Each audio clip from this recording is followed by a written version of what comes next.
15 years ago, I divorced my husband after discovering his affair with a childhood friend, with whom he even had a child. The affair partner harassed me to the point of quitting my job. At my lowest, my current husband rescued me, and we built a happy, peaceful home. However, my tranquility was short-lived. Recently, I encountered my ex-husband for the first time in 15 years. You must still be single, right? Who'd marry a barren woman like you? You still can't say anything nice, can you? My son is cute, just like his mom. Looking down at me with a smug smile, my ex-husband boasted about his child. I replied, "Oh really? What a cute child. Speaking of which, let me introduce you to my children as well." My introduction of my son left my ex-husband stunned and trembling. I'm Caroline Jones, 38 years old. I'm living with my 13-year-old son, Liam, my 11-year-old daughter, Emma, and my husband, Ethan, who is the same age as me. Liam, in his first year of middle school, is right in the thick of his rebellious phase. Lately, he's been quite cheeky and a handful, but when he really doesn't listen, my husband Ethan steps in and sets him straight. Emma, on the other hand, is all about makeup and fashion. As the youngest and a girl, she's quite adept at getting her way. Liam, who adores his younger sister Emma, quickly panics when she playfully threatens, "If you're not nice to Mom, I'll start disliking you, big brother." He hurriedly apologizes, Sorry. Look, I'll be nice to Mom, okay?" He's a straightforward and easily understood charmer, always the one to liven up any situation. I lead a bustling yet joyful life. But there's a detail many are unaware of. I'm a divorcee, now in my second marriage. I ended up divorcing due to my ex-husband's despicable betrayal. 15 years ago, my ex-husband, whom I'll call Michael, was my senior at the university.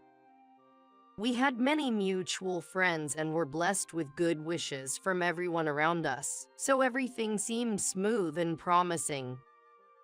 Early in our marriage, we often talked about how much we wanted kids, saying things like, "I really want a child soon, and it would be nice to have matching outfits when we have kids."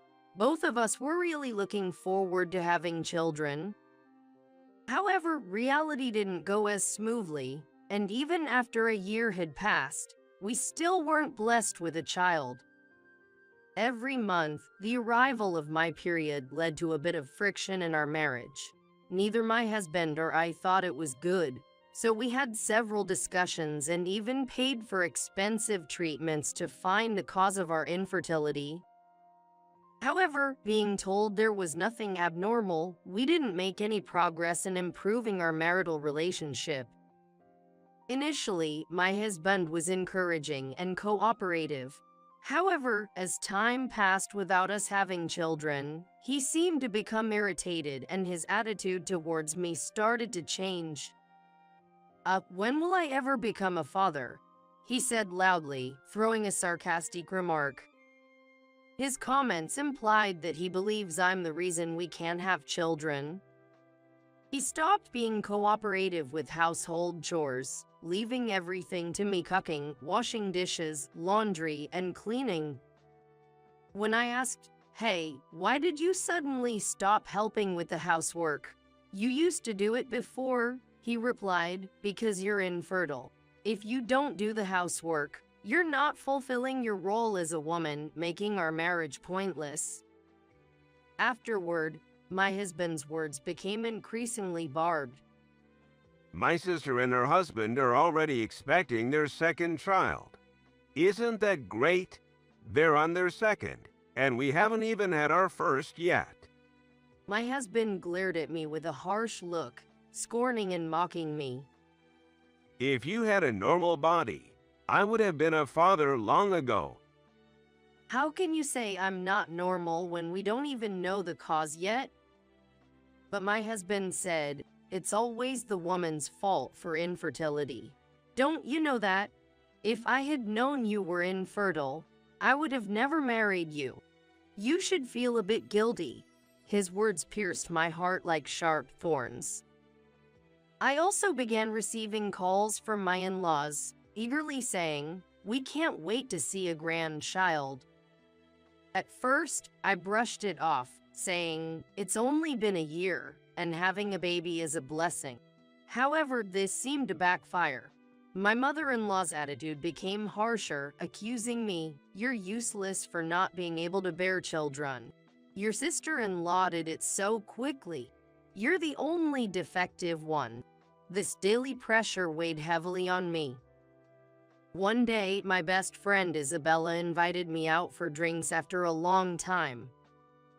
Michael, my ex-husband, had been busy with work and did a lot of overtime, so he was rarely home.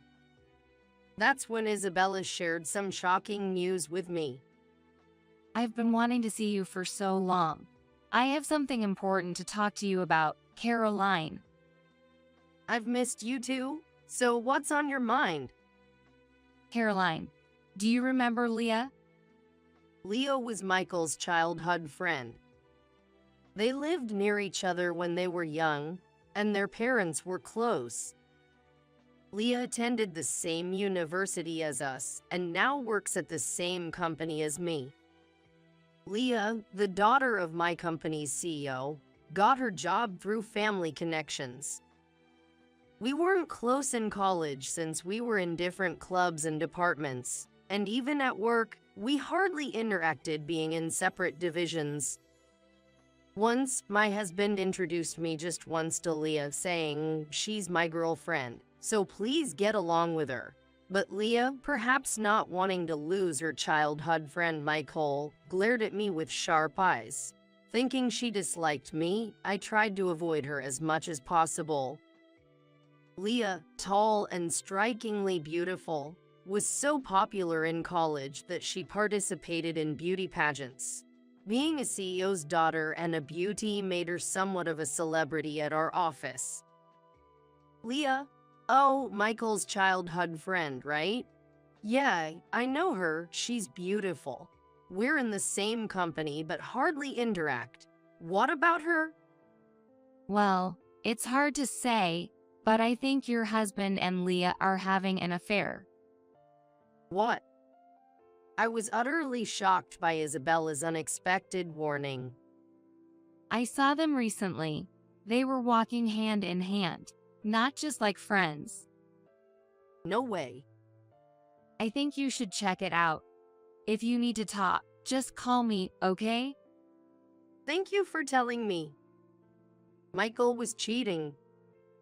I had suspected it. His behavior towards me was awful, always coming home late, claiming he had to work overtime. He was never around on weekends, always busy with client entertainment. I had a sneaking suspicion, but I was pretending not to notice. That day, after parting with Isabella, I headed straight to a detective agency. The reason was, of course, to gather evidence of my husband's infidelity. Within a week, they had all the evidence, but I wasn't ready to file for divorce. No matter how terrible he was the man I once vowed to spend my life with. I couldn't decide right away. A few days later, I came home to find Michael, who usually came home late, sitting at the dinner table. Oh, you're home. Yeah.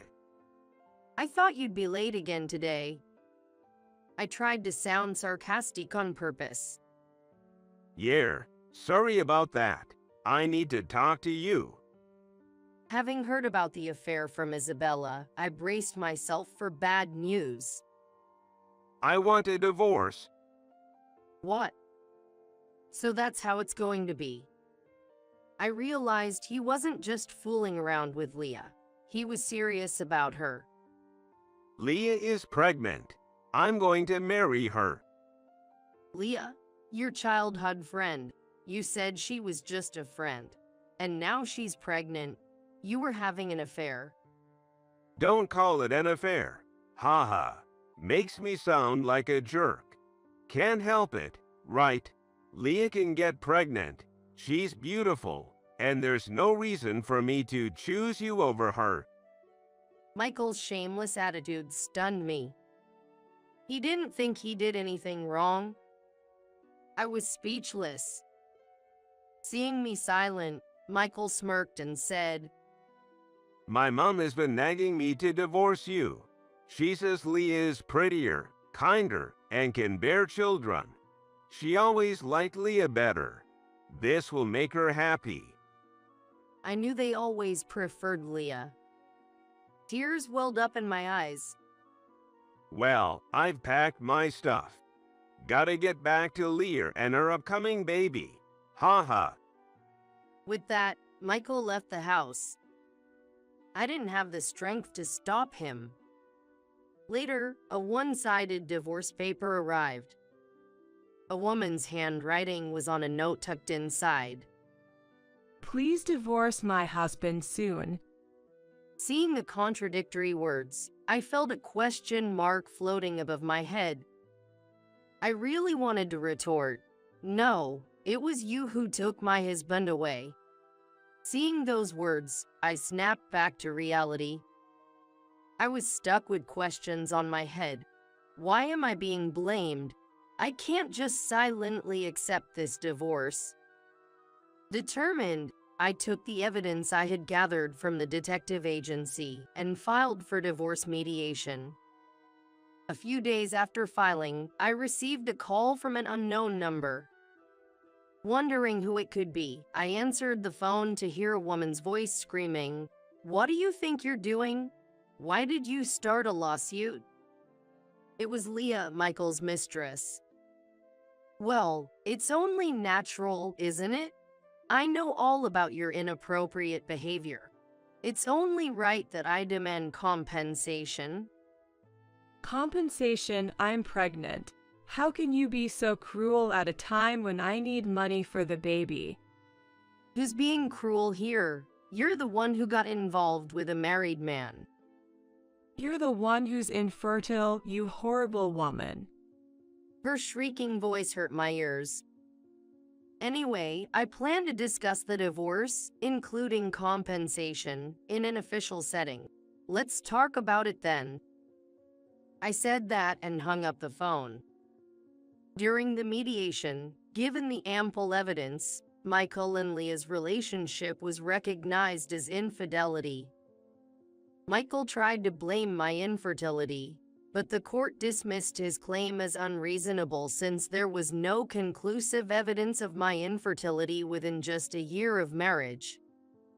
From Michael, I received a lump sum payment of $20,000 as alimony, and from Leah, I received $10,000. I didn't want to drag out any financial ties with them. Thus, our divorce was finalized. However, my ordeal didn't end there.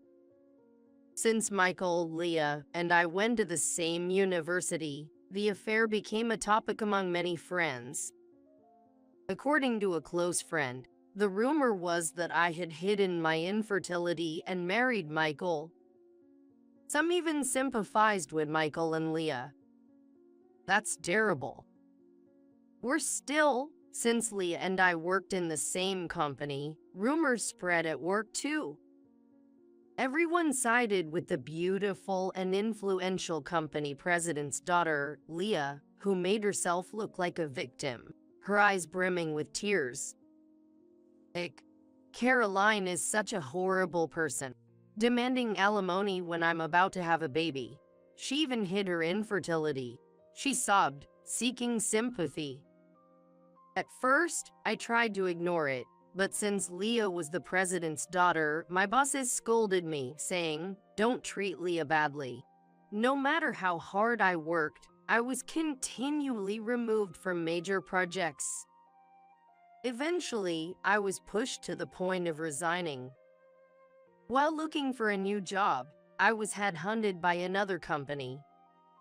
"We need someone as diligent and capable as you," they said. In this new workplace, I thrived beyond my expectations. My boss really took the time to see each employee as an individual. Unlike my previous company, there was absolutely no culture of favoritism towards the boss's daughter or nepotism. I found myself drawn to such a wonderful boss. And that person turned out to be my current husband, Ethan. Ethan supported me when I was at my lowest after the cruel breakup with Michael.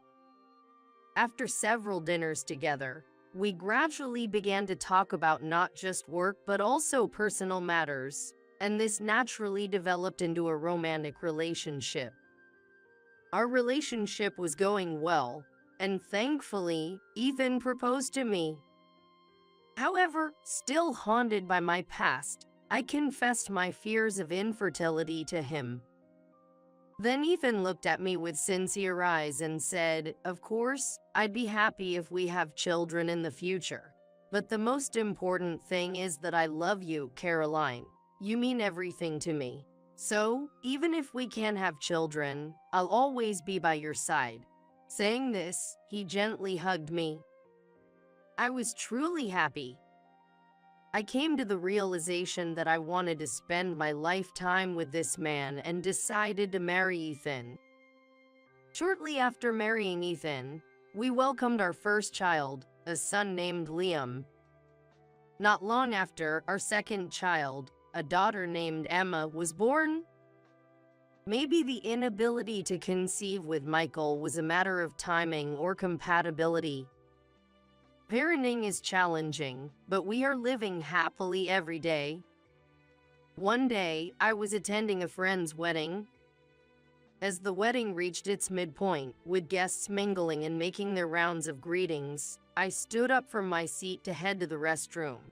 That's when, for the first time in 15 years, I spotted my ex-husband, the man who had left me. Yikes. Why is he here? My mind went blank for a moment.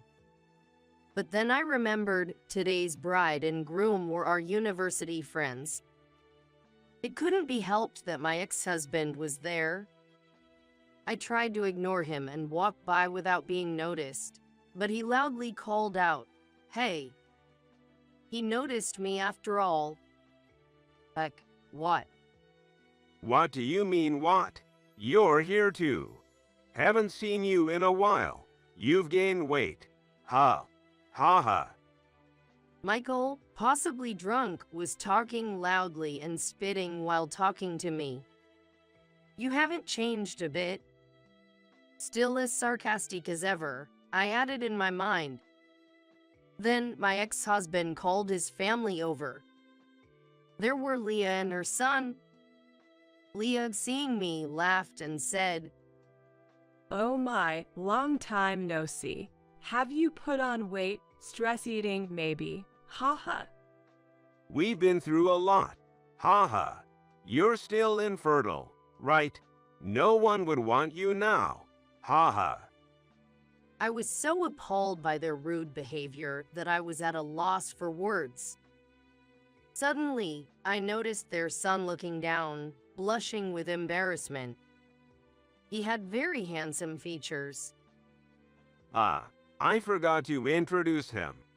This is my son. He looks cute like Leah, right? Leah proudly boasted about her son.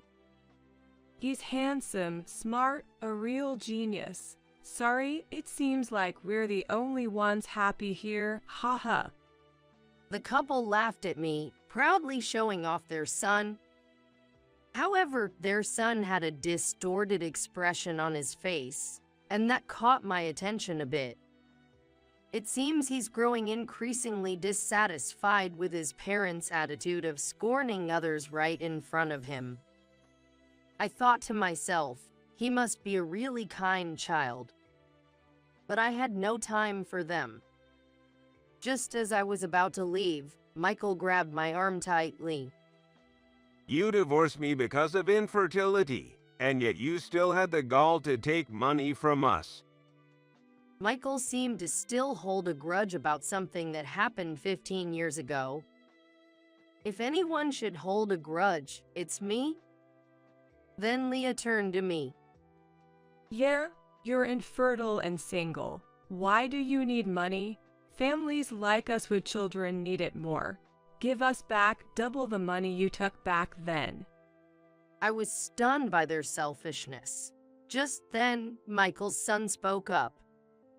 Single means unmarried, right? But she's wearing a wedding ring on her left hand. Pointed out by Michael's son, Michael and Leah stared at my left ring finger. You're married. Everyone around was staring as Michael and Leah screamed loudly. I couldn't help but feel embarrassed. As I was wondering what to do, a familiar face suddenly appeared in my view. Auntie and Uncle, you shouldn't be so loud at a celebration like this. It's bothering other people. Maybe you should be more considerate. Mommy, who are these scary people? Liam, Emma.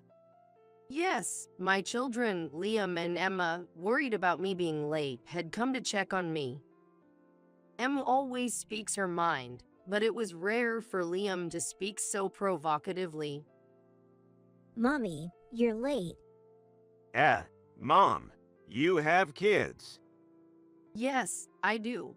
Let me introduce them. This is my son, Liam, and my daughter, Emma.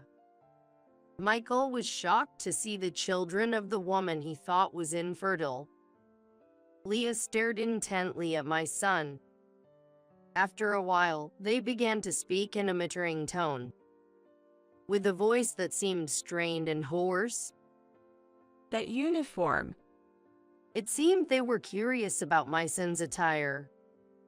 Yes, he came straight from school with my husband, so he's still in his uniform. Not that, I mean. That uniform, it's from that famous private middle school. Oh, yes. Liam worked hard and wanted to try for it, so we let him take the exam. He passed and has been attending that private middle school since this year. Indeed, my son excelled in his studies and was attending a renowned school in the area. No way. That can't be your son of all people. My daughter, too. Next year, she plans to take the same school's exam. Yeah, and you know, Liam is amazing. He won a violin contest. Violin? I thought I recognized this boy. He was on Evie recently. You saw that?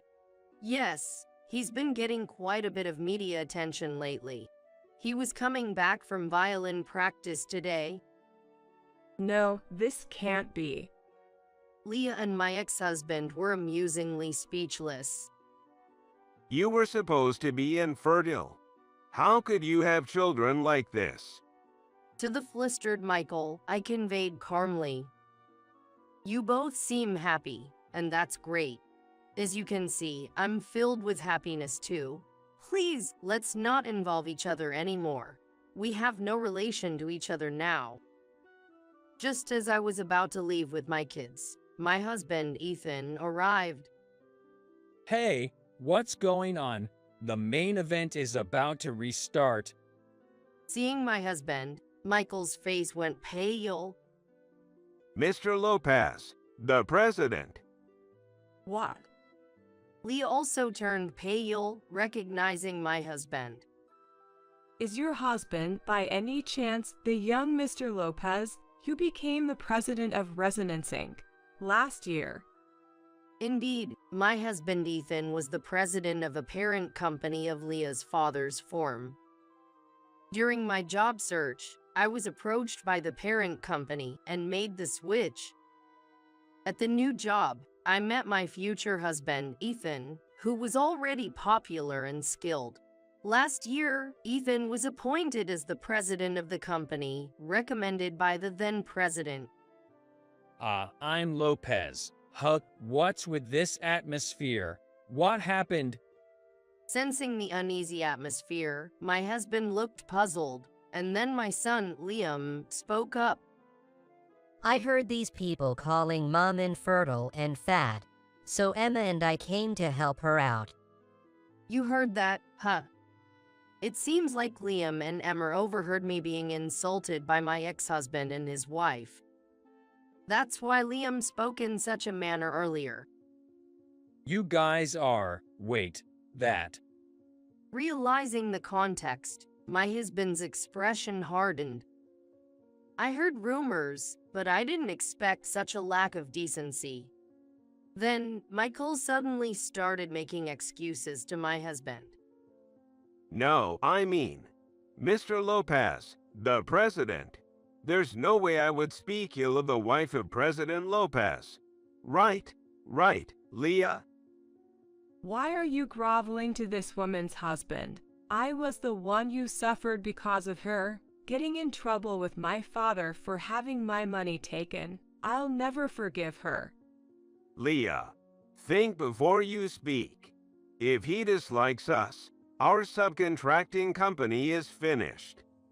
As Michael started to flatter my husband and Leah protested, they began arguing. It's just unbelievable.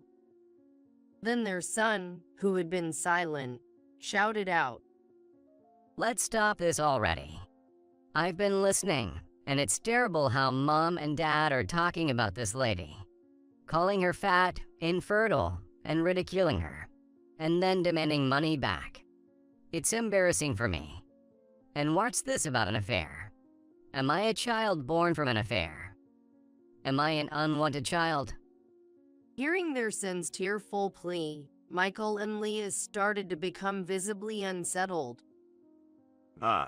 Well, it's not like that. So. I realized that the other attendees around us were staring at us. Finally noticing the stares from around us, she blushed deeply and looked down. Although I couldn't forgive Michael and Leah, I admired their son for his strong sense of justice and kindness. He had nothing to do with this. Thinking this, I hurriedly tried to back up their son. But before I could say anything, my husband spoke up. Thank you for defending my wife from the insults. You really are a kind child. He said, patting the boy's head. Continuing, I also spoke up with a smile. But maybe I am a bit chubby. That's not true at all. Well, actually, I'm pregnant. My belly has been growing. I said, stroking my belly. Actually, I was then pregnant with our third child. I was on maternity leave. To the child with tear-filled, reddened eyes, I said, Your mom also nurtured you in her belly with great care. You're not an unwanted child.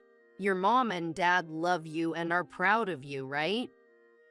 Saying this, I looked at Michael and Leah. The boy also asked them, Really? They quickly nodded and said, Yes, you're our pride. Yeah, you're very important to us. The boy immediately brightened up with a smile. Seeing him smile, I felt relieved. Let's get back to our seats for now. It's a day of celebration. Saying that, each family returned to their own seats. And so, the chaotic scene came to an end. The wedding concluded successfully, and as we headed to the station, Leah and Michael approached with their son, holding hands. Liam and Emma were protective of me, but my husband chuckled and calmed them down. Sorry about that. We're truly sorry. It's late, but we regret everything, including today. And thank you for earlier, for our son. It was the first apology I had received from them in 15 years. Perhaps having a child had changed them a bit. I just laughed and said, Really, after all this time? Well then. With just that one phrase, I turned my back on them and began to walk away.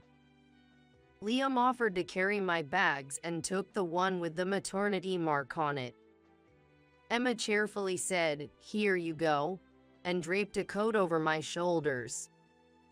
Despite their young age, they are thoughtfully looking out for me during my pregnancy.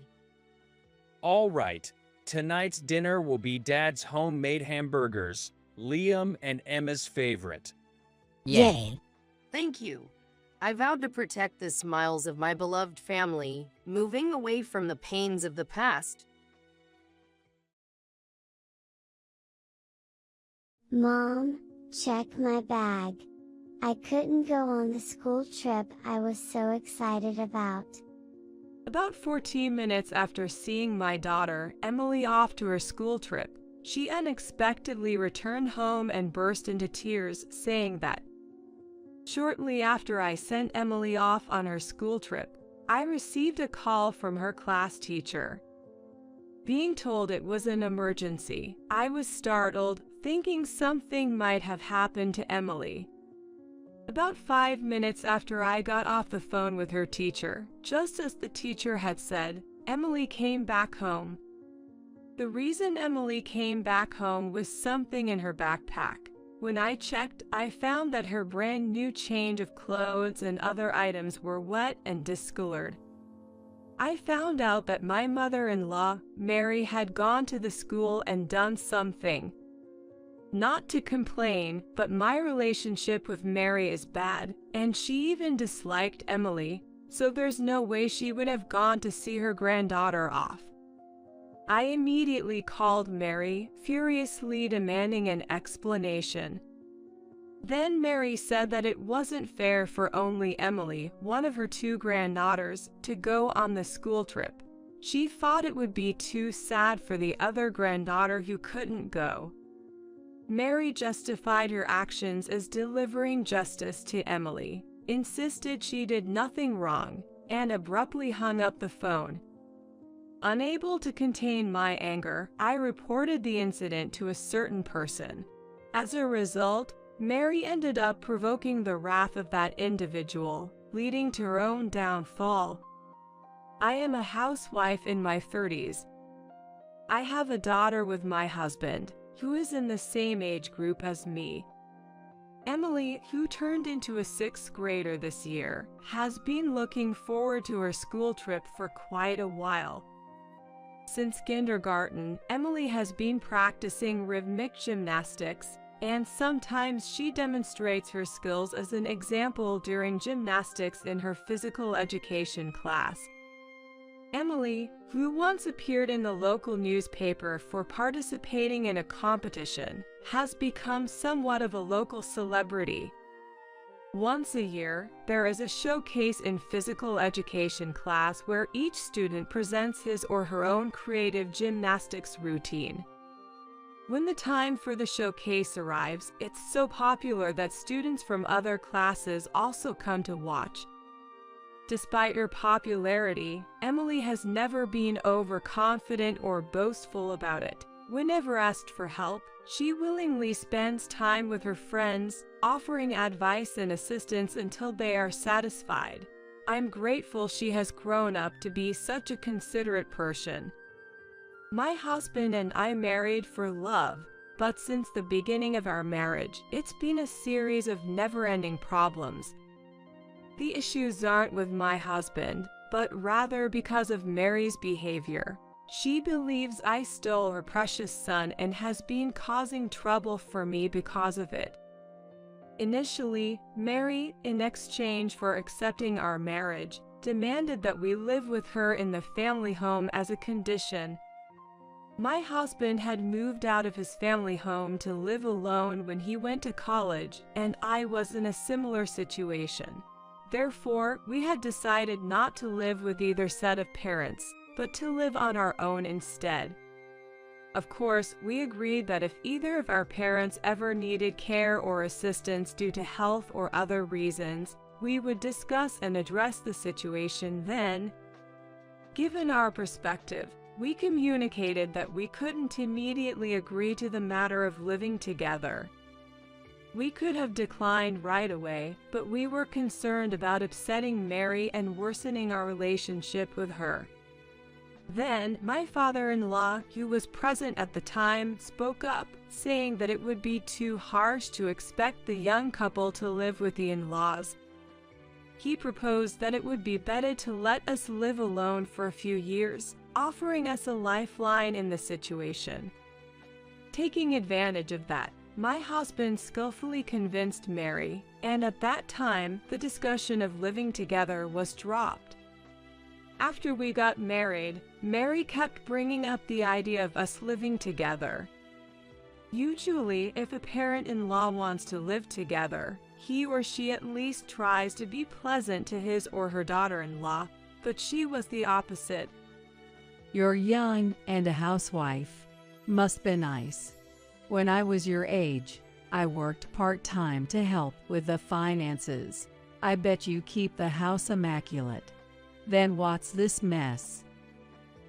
She would come over when my husband was away, find faults in everything, and leave after criticizing.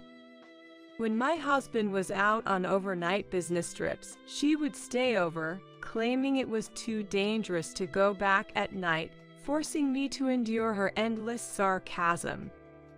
I developed mild neurosis due to her excessive interference.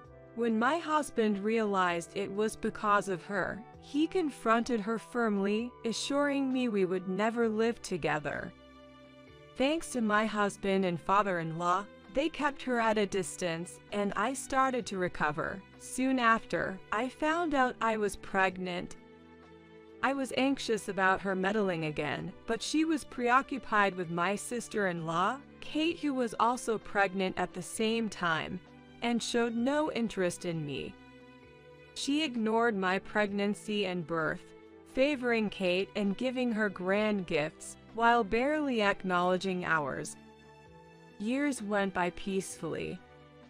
Our daughter grew up to be strong, honest, and full of justice. Mary believed that our not living with her precious son was my doing, that I had brainwashed him. As our daughter grew and resembled me more than my husband, at family gatherings, Mary would cold shoulder her. In contrast, she adored my niece, who looked just like Kate as a child. She would give gifts to my niece for Christmas, but not to Emily. My father-in-law would secretly give one to Emily, but if he's caught doing so, she would snatch it away, saying, I won't give anything to the child of the woman who stole my son. When confronted by my husband or father-in-law in front of the kids, she dramatically claimed we were all ganging up on her. Emily gradually realized she was disliked by her grandmother. But she never became resentful. I'm so grateful for how well she's grown up. Just before Emily's preschool graduation, Kate got divorced and took custody of her daughter. The divorced Kate, along with my niece, moved in with my in-laws. My niece then ended up in the same school district and elementary school as Emily. They were in the same grade. My niece and Emily are in different classes, yet my niece often comes to see Emily. She frequently borrows school supplies and personal items that each student is supposed to have. I realized this because Emily's stationery was running out unusually fast. I initially suspected it might be bullying, with her things being hidden or thrown away, but it wasn't the case. Naturally, if two people share something, it runs out faster. I was relieved to learn it wasn't bullying, but I couldn't shake off this nagging feeling. I wondered if this was also a form of harassment from Kate. Mary didn't like me and Emily, often making our lives difficult with her constant nagging and harassment. Especially after Kate got divorced and moved back in with my in-laws, there were frequent incidents that seemed like she was contacting me just to make snide remarks.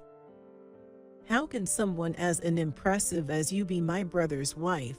You'll definitely be dumped eventually. Kate seems to think highly of herself as a capable woman. Despite her own failed marriage, she would go out of her way to tell me that I too would inevitably be left by my husband.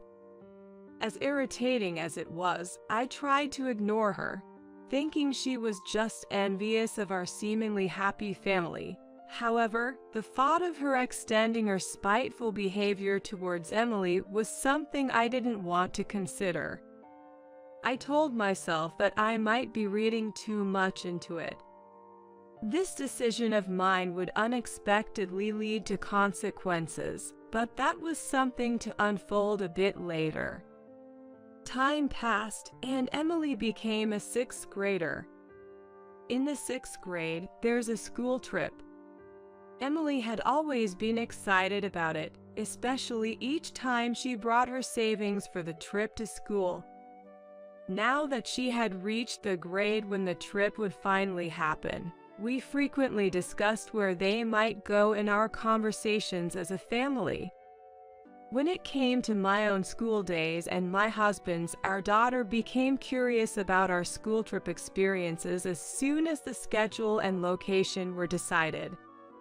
Once our daughter brought home a note from school asking each family to prepare for the upcoming school trip, she and I began to prepare little by little.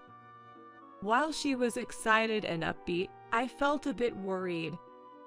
Recently, there had been an incident in her class, and the parents of the children involved were called in. Emily often remarked, "Why are the boys in my class so foolish?" showing her concern about the misbehavior of some rambunctious boys. By 6th grade, it's common for girls to start showing physical changes, and some more developed girls even start wearing training bras around 4th or 5th grade. Emily, being an active gymnast, had a muscular build, so her chest area wasn't particularly mature. However, the school trip guide for parents mentioned being cautious about underwear, as the trip involved several nights' stay and girls would be in separate rooms from boys. It also advised that girls not used to wearing bras should start getting accustomed to them. The guide also contained information about menstruation. These letters from school would inevitably be read by curious children. It seems that some mischievous boys reacted to the words period and bra and started teasing girls who were more physically developed or harassed them out of sheer curiosity. I had already talked to Emily about the changes her body would undergo as she grew older.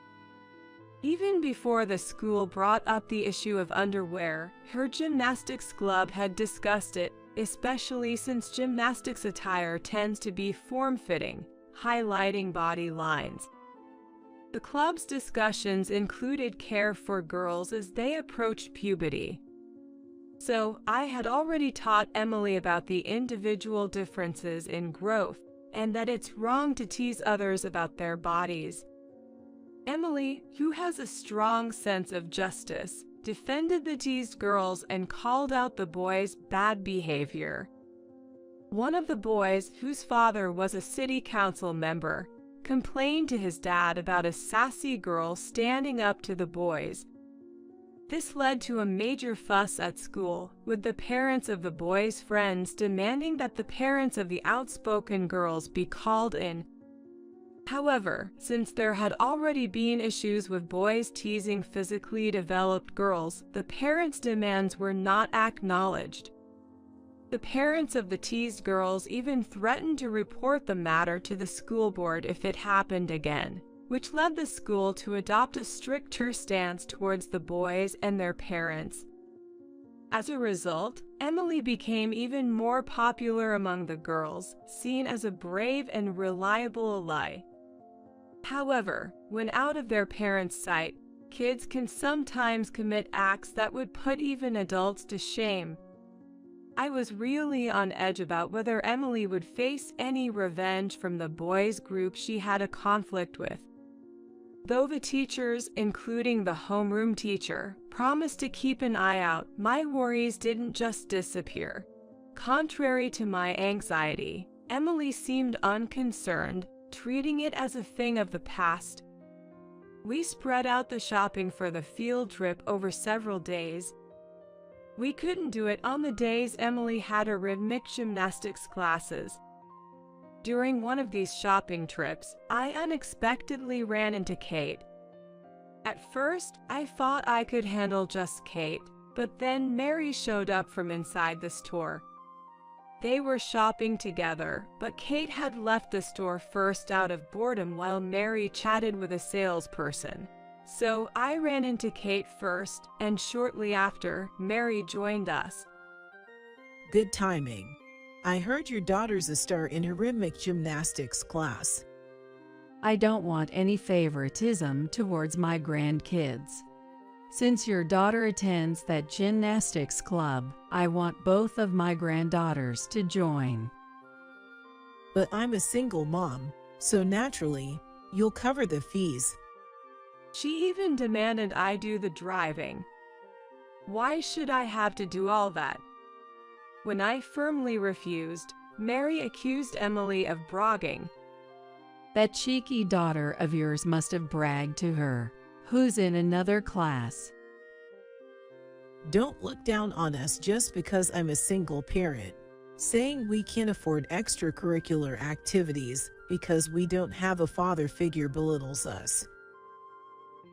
I generally avoided any interaction with Mary and Kate. They demanded I pay the gymnastics skis and drive as compensation. Emily denied saying those things, but Mary yelled, "Children should not butt into conversations between adults." Emily, holding back her frustration, tightly gripped my hand. I couldn't let Emily endure this alone. I said we'd discuss it with my husband and decide. I trust Emily. She wouldn't say such things. I promised to speak with my niece to hear both sides. Announcing that we'd talk to my niece and make a decision, Mary and Kate seemed panicked at the prospect of my husband getting involved. Seizing the opportunity, we left. Once home, I hugged Emily. "I'm sorry for making you go through this," I repeated. She reassured me it wasn't my fault, but deep down, I knew my strained relationship with Mary was a factor. Even if it was caused by Mary's thoughtless words and actions. I briefed my husband when he got home. My husband informed my father-in-law about the situation, and it turned out that Mary and Kate, who were at their family home as well as his niece, were all concerned about what's happening.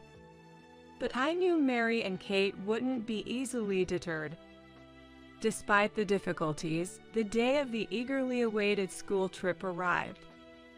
Despite checking everything the night before, I still asked Emily if she forgot anything. With a smile, Emily reassured me, "It's all good, Mom.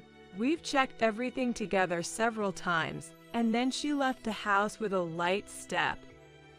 It's just about a 5-minute walk to the school. The kids were traveling by chartered bus, stopping at rest areas on the way. While doing household chores, I kept glancing at the clock, thinking she must be boarding the bus by now, right? It's almost time for them to leave on schedule. I just couldn't help but worry. I was reminiscing about how, when I was Emily's age and went on my school trip, my mother must have felt the same way after sending me off, oblivious as I was, having fun with my friends. Just as I was lost in these thoughts, the house phone rang at an unusual time. Just 14 minutes after Emily left, I received an unexpected call from her teacher. When I was told something unexpected had happened, my heart raced, fearing Emily might have been in an accident. But as I listened to her teacher's relatively calm voice, I began to understand the situation. Emily had to come back home due to some circumstances. If I could quickly replace some items in her bag and drive her to a specified station, she could catch up with the chartered bus. After thanking the teacher for their thoughtful consideration and hanging up, I quickly found suitable replacements for the items she was supposed to take on the trip. As I was in the middle of changing clothes, Emily returned home, crying. I knew some of the details from the teacher, but seeing Emily's state was different from what I had been told. Just 14 minutes earlier, she had left the house looking bright and energetic. The only difference now was her tears instead of a smile. I asked her what happened, and she told me to look inside her backpack. When I checked, I found the interior slightly damp, though not enough to seep through to the exterior. The backpack, originally waterproof, had been further sprayed inside by my husband, anticipating any unforeseen events. Fortunately, only the inside of the backpack was wet, as the waterproofing held up, affecting only the items that weren't waterproof. Emily, crying, told me that Mary had come to see off her cousin and had poured juice into her backpack. Aware that her own grandmother didn't like her, Emily assumed she had come to see off her cousin, not her. So, engrossed in conversation with her friends from the same group, she didn't notice Mary standing behind her. It was her friend who was talking to her that noticed and said, "Hey, there's an unknown old lady touching your backpack." By the time she turned around, something had already been put in, and when she checked, she found the inside of her backpack was wet. Emily, understandably upset, confronted Mary, but she dismissed it as an accidental spill and left. I reassured Emily, telling her I would speak to Mary and encourage her to reset her mood and enjoy the school trip. I prepared a smaller backpack I normally use, filling it with substitutes for the original items and new spare clothes we had bought as reserves. Emily, regaining her spirits, helped me pack quickly, and we hurried to the car to drive to the designated station. We arrived before the bus, which had been caught in a bit of traffic. The bus made a special stop just for her, which we were grateful for. Emily boarded the bus, was greeted by her friends, and waved at me multiple times as she set off on the school trip. After watching the bus Emily was on disappear from view, I returned home, and before finishing up the remaining household chores, I called Mary to protest. I knew getting emotional would play into her hands, so I had to stay calm and composed while making my protest. Before picking up the receiver, I took several deep breaths. As I called her, Mary answered after a couple of rings. I calmly demanded an explanation for her actions with Emily's backpack. She's one of my 2 granddaughters, and it just seemed so unfair for only one to go on the trip.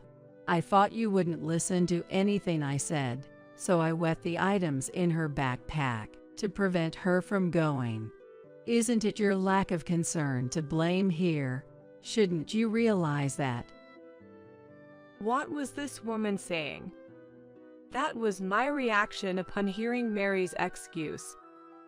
But as infuriating as it was, I knew calling her names would mean losing the argument. I tried to stay calm and counter her words. But then she abruptly ended the call, claiming she had to go out. I wasn't even aware that my niece couldn't go on the school trip. I generally avoided any interaction with Mary and Kate. How could I have known? Moreover, Emily hadn't mentioned anything about her cousin not being able to go. There was no information about any illness or injury, and even though my relationship with Kate wasn't good, if my niece had been sick or injured, my husband would have heard about it. My husband would have surely shared such information with me, at least for the sake of keeping me informed. The anger inside me was boiling, and just then my niece called. She confessed to feeling envious after seeing how excited Emily was about the trip. I generally avoided any interaction with Mary and Kate. However, she was told by her mother that she couldn't go because they hadn't made any payments for the trip. Mary, upon hearing this, decided that since my niece couldn't go, it would only be fair if Emily also had a painful experience. She had said this the night before, but my niece never thought she'd actually prevent her from going. My niece apologized to me. It turned out she didn't know they weren't making payments. Kate had told her that the trip was fully paid for and that she didn't have to worry about anything. So, my niece believed what she was told, but as the school trip drew near, she was confronted with the fact that no payment had been made. What a cruel thing for Kate to do. There were children in Emily's class who, for various reasons, couldn't attend the trip. When I was a child, there were also kids who didn't participate in school events due to illness or religious reasons. I had told Emily not to ask such children why they weren't going. I assume my niece's teacher, trying to be considerate, didn't pursue the unpaid fees for the school trip. If they had, my niece would have questioned it, and my father-in-law, who lives with them, would have noticed. I couldn't forgive Kate for imposing such a burden on her child. I had been avoiding them, but this time I couldn't just let it go. I decided to take action, not just for my niece, who had apologized to me, but also to give them a piece of my mind. I reassured my niece that it wasn't her fault and that this was an adult problem. That evening, when my husband came home from work, I explained everything that had happened. He immediately contacted my father-in-law, and we shared the whole story. My father-in-law, still working and in his late 50s, regretted not noticing the issue with the trip and apologized.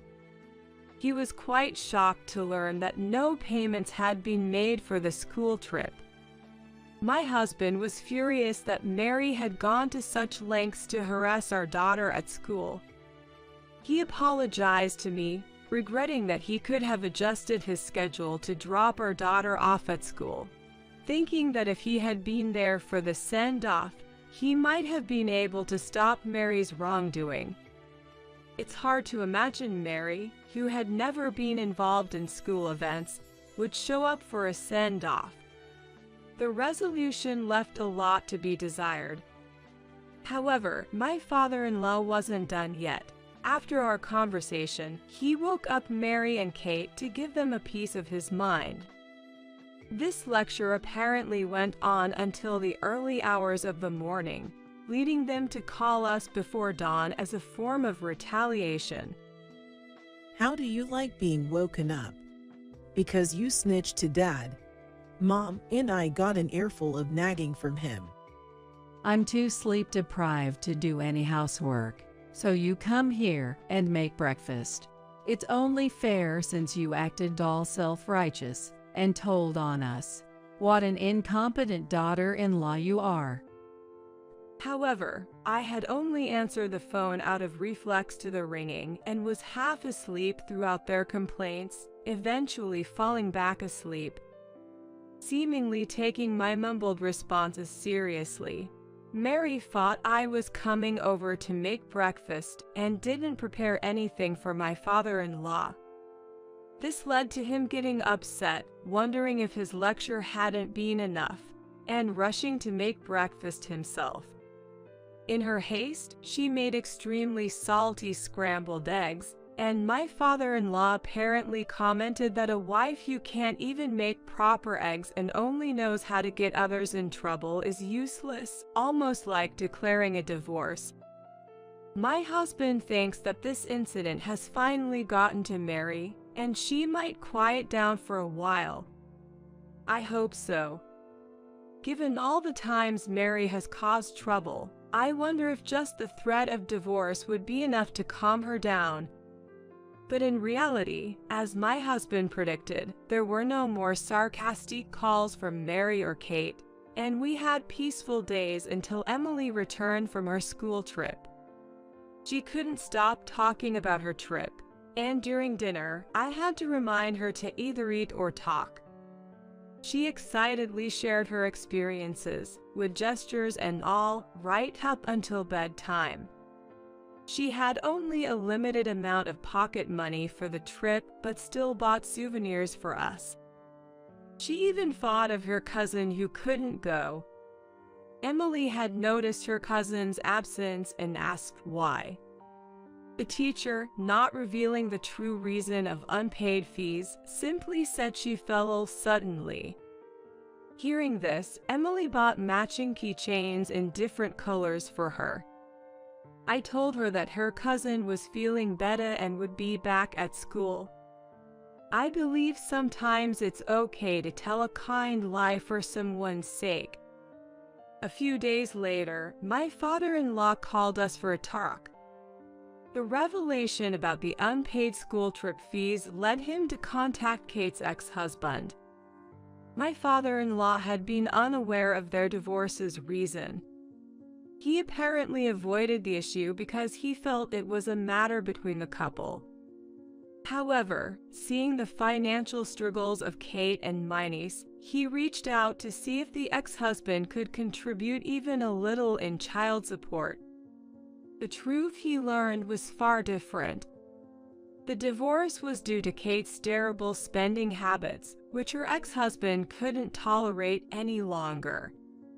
He had initially planned to take custody of my niece, thinking Kate was incapable of single parenting.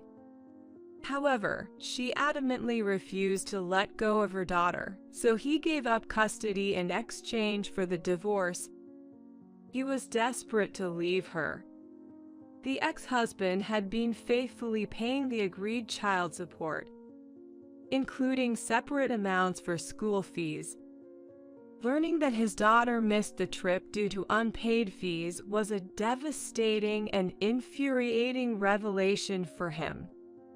My father-in-law, too, had been concerned about my niece's lack of school supplies and worn-out stationery, and had given money to Mary to buy new ones. But Mary squandered the money on outings with Kate. Kate also spent the child support from her ex-husband on herself, not on my niece. My father-in-law asked my niece how she managed at school without the necessary supplies. She replied that she was told to borrow from Emily. It all made sense to me then. For a while, I had noticed the contents of Emily's pencil case becoming sparse. She said it was because she and my niece were using them together, but maybe she was actually giving them to her cousin. Perhaps after being asked to borrow supplies so many times, she just started giving them away, like a pencil here and there. Hearing about the true nature of Mary and Kate from my niece, and learning about the misuse of child support and their refusal to let her participate in school events, made me realize it was not good for her education. Realizing that being around adults like Mary and Kate was also not good, my father-in-law, after confirming with Kate's ex-husband, supported the idea of fighting for custody. If one party is stubbornly resistant, such disputes can automatically lead to court. Kate resisted because she didn't want to lose the child support, resulting in a court case. The court judged that she was incapable of parenting, considering her income and lifestyle. After the divorce, Kate neither worked part-time nor used the child support and money from my father-in-law responsibly. The custody battle was quickly settled in court, and my niece was taken in by her father. He had moved back to his parents' home. She will now live a life free from neglect, with the support of her paternal grandparents. Following their quick loss in court, Kate and Mary showed up at my house. You really went and did something unnecessary. Now you're going to have to give me my allowance. It was a good source of income. Ever since you married my son, it's been one misfortune after another. You're a jinx. They had invaded our home early in the morning, rummaging for valuables. I immediately called my father-in-law for help. He arrived, apologized to me and my husband, and took them away in his car. Later, finding themselves without any source of income, they tried shoplifting at a local supermarket and were caught and handed over to the police. They didn't want to ask us for help and couldn't reach my father-in-law at work, causing trouble for him at his job. Eventually, my father-in-law, fed up with their antics, divorced Mary. He left the house to them, choosing to live with us, as he had always been fond of Emily. Mary took as much as she could from the divorce settlement, but spent it all without thinking of the future. Even though they could shelter from the rain and wind, their electricity and gas were cut off, and eventually, even their water supply was shut off. When they ran out of cash even to buy food, she came begging to me, asking for forgiveness and pleading for my help, apologizing for everything they had done. "Let's all live together happily as a family," she says, but what does she mean by happily? Weren't they the ones who trampled on my efforts to live harmoniously? Don't they even think about earning their own money to buy food? I can't offer a place to live to those who won't even try to be independent, so I kicked them out of the house. They banged on the door for a while, but eventually, the police came due to a neighbor's call and gave them a warning. Having already been interrogated by the police once, they probably thought it'd be bad to get caught again and finally left. After that, they never came begging to us, but I heard they racked up a lot of debt from shady sources and didn't even try to work to pay it back. Their former house was plastered with demands for repayment, and at one point, loud angry voices could be heard, but now it's quiet, and I've heard neither Mary nor Kate have been seen. I don't know and don't want to know where they are or what they're doing. My niece has been taken in by her father and had to transfer schools. But she and Emily still keep in touch through letters and calls. They seem to enjoy their conversations. My husband and her father, now finding common ground, have been exchanging parenting tips through emails. They're even discussing taking the girls on a small trip together. I just hope for a brighter future for both my niece and Emily. Take revenge on my wife for me. These were the startling words in a letter I received from my dearly departed son. Just 13 days after his sudden passing, he had been living a happy, married life. Take revenge on my wife for me. Below the written words, there was an address I did not recognize. John, are you telling me to go to this place? As I pondered, tears stopped, but cold sweat broke out. I couldn't imagine my son, John, ever speaking of revenge. What drove him to this point? What could I possibly discover at this address? I had been shut inside my home since a funeral ended, but I quickly left my house. I was so absorbed that I even forgot to put on makeup. But that didn't matter. I wanted to fulfill my beloved son's wish. With a single-minded focus, I hurried to the address written in the letter. The place John specified in his letter was a rental storage facility, a bit away from our home. Among the rows of warehouses, I found the one with the number mentioned in the letter. I inserted the thin, small key attached to the letter into the lock and opened the door of the warehouse. The small room, about the size of 100 square feet mats, was dimly lit and slightly musty, despite it being daytime. When I pressed the switch next to the door, the bare fluorescent light buzzed and lit up the interior. What is this? Instinctive fear took hold of me, and my entire body started trembling. My name is Susan Garcia. I am a 54-year-old part-time employee. I lost my beloved husband 20 years ago. He mentioned feeling slightly unwell and then passed away shortly after. It was so sudden, I still find it hard to believe. He wasn't seriously ill and always had regular health checkups. Yet, he left me and our son, John. Since my husband's death, it was just John and me.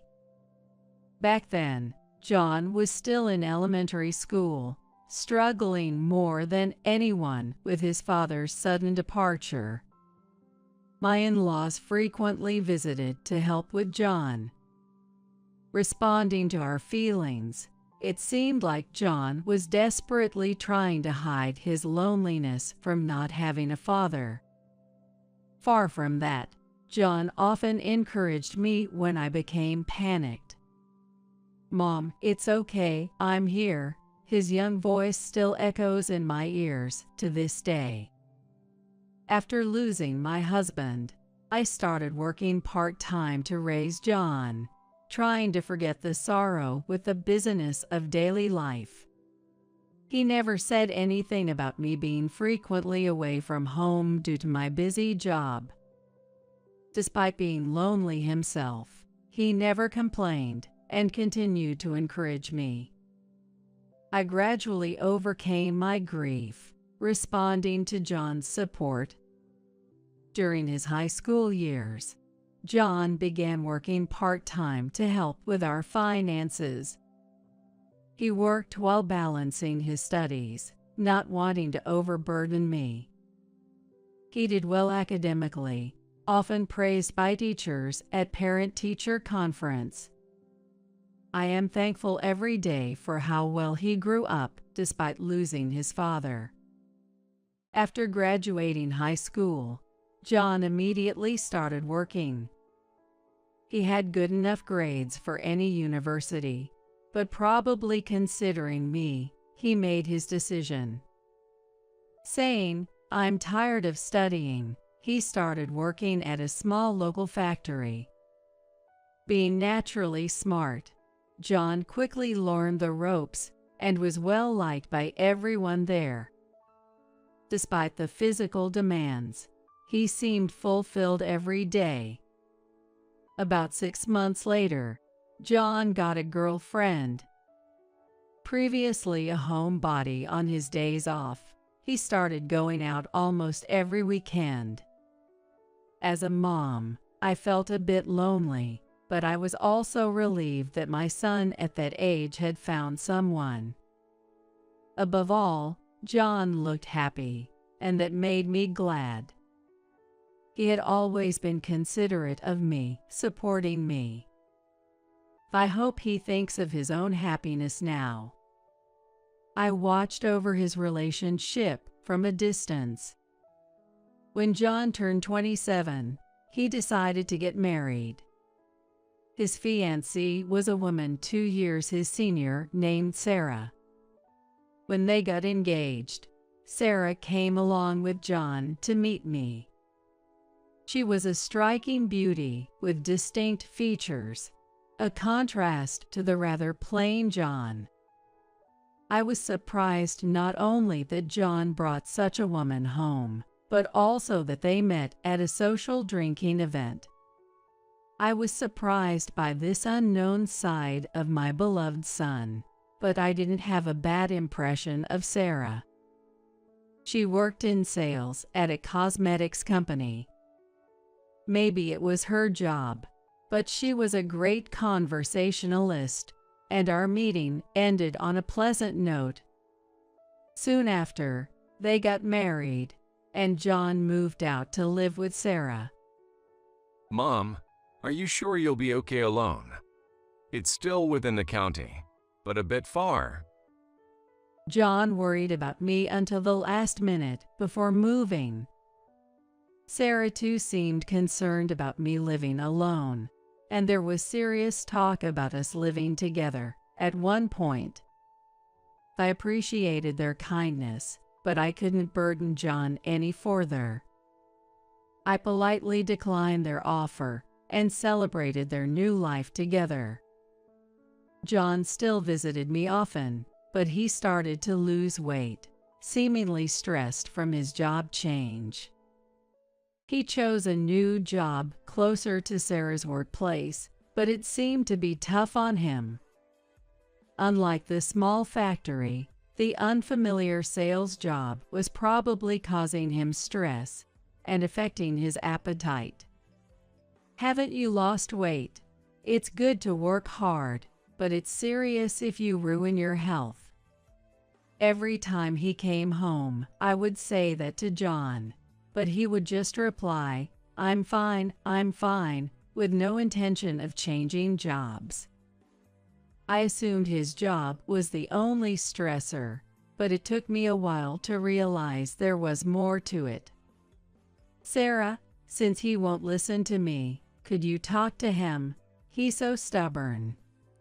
3 years after John and Sarah got married, John turned 30. By that time, John's complexion had worsened, and he seemed to be at the brink of his physical limits. I repeatedly asked him, why don't you change jobs without overstraining yourself? But John stubbornly refused. It could be because of his marriage to Sarah that he feels he can't quit his job right now out of a sense of responsibility. Unable to bear it, I reached out to Sarah, asking her to persuade John to consider a job change. Sarah, visibly worried about John's declining health, tearfully apologized to me, and she was saying, it was my fault.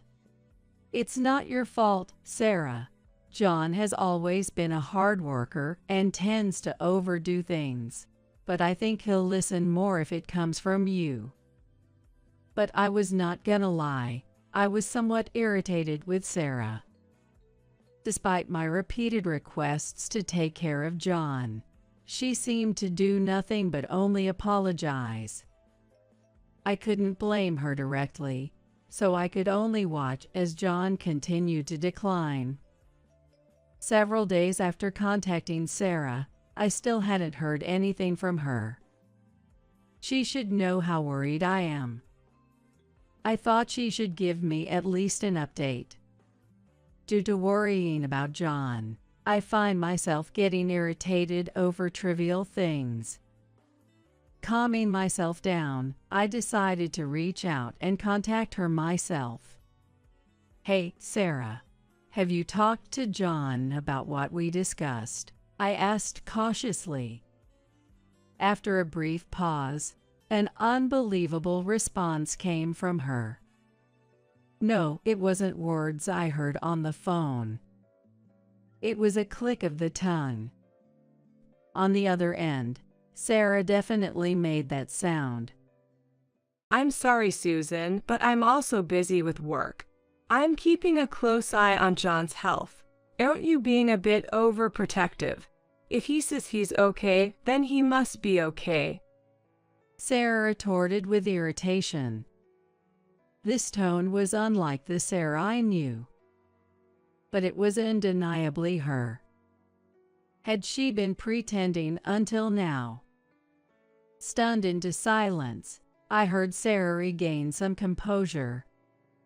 Sorry, I'm just worried and getting frustrated too. Despite her attempts to smooth things over, my guard against her didn't drop. For the first time, I sensed danger from Sarah. John might be in danger with her. An awful premonition raced through my mind, but with John himself saying nothing, I couldn't interfere in his affairs with Sarah. He was due to visit in a few days, so maybe I should ask him more directly then. Could he be troubled by something other than work? Some serious issue in his marriage?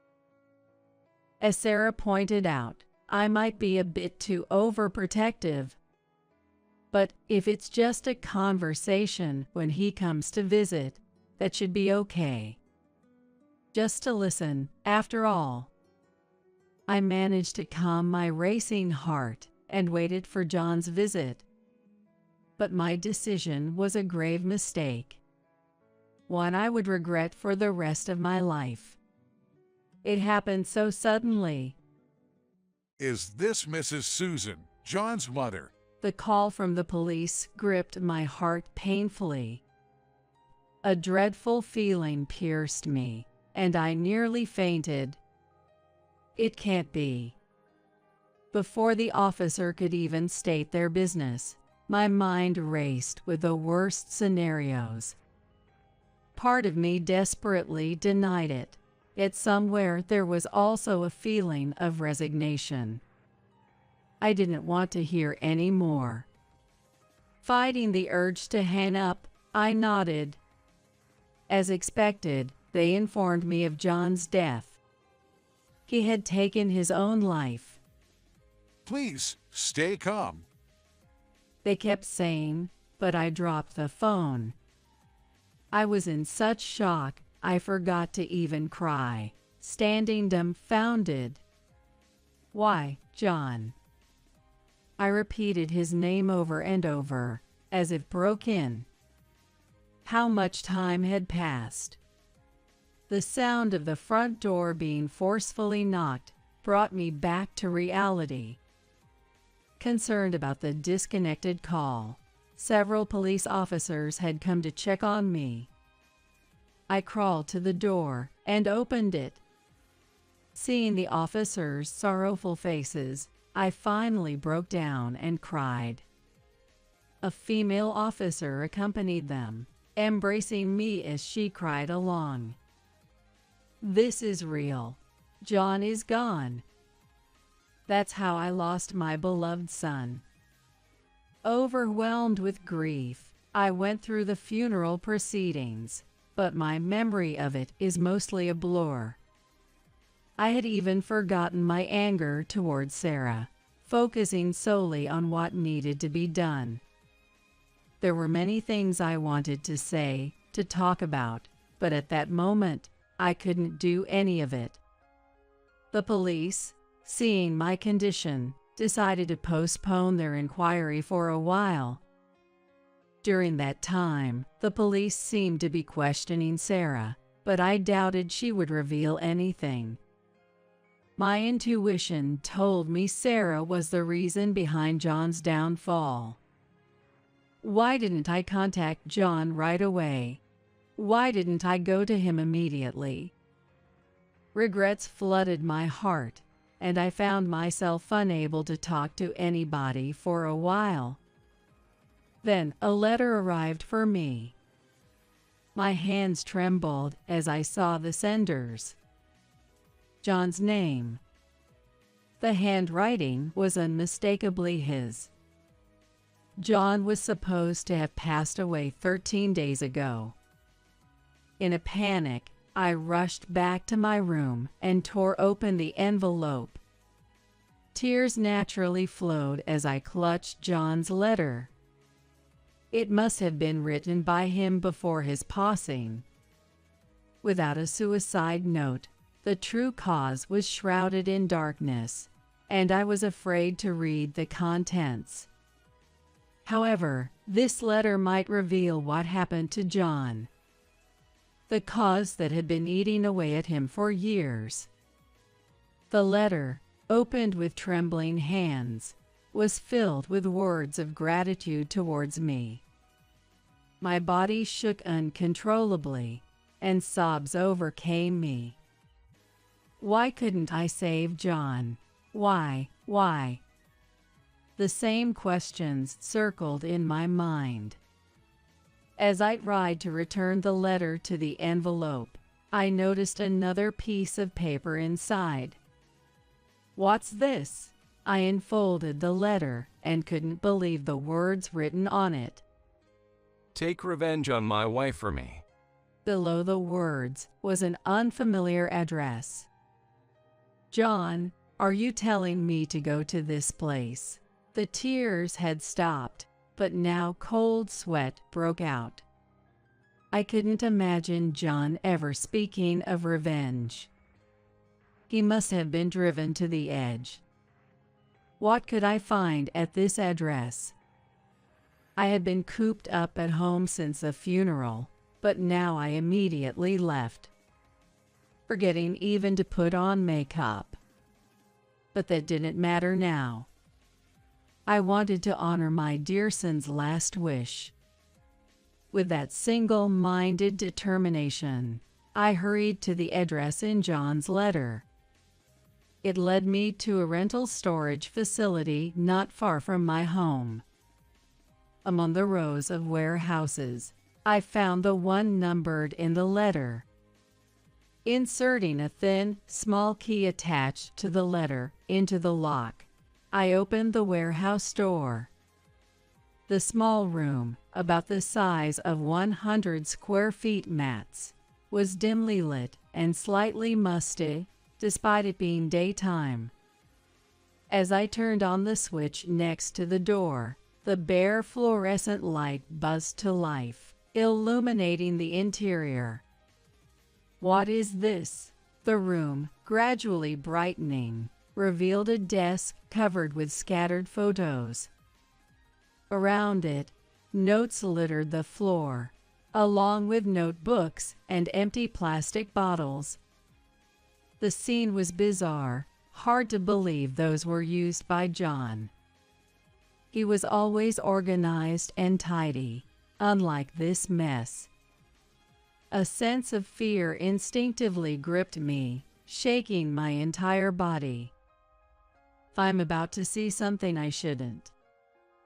Facing the unsettling scene, I closed my eyes and took a deep breath. When I finally looked at the photos on the desk, my eyes fixated on them. There was Sarah, not alone, but holding hands intimately with an unknown man. Looking at the other photos, each one captured those two together.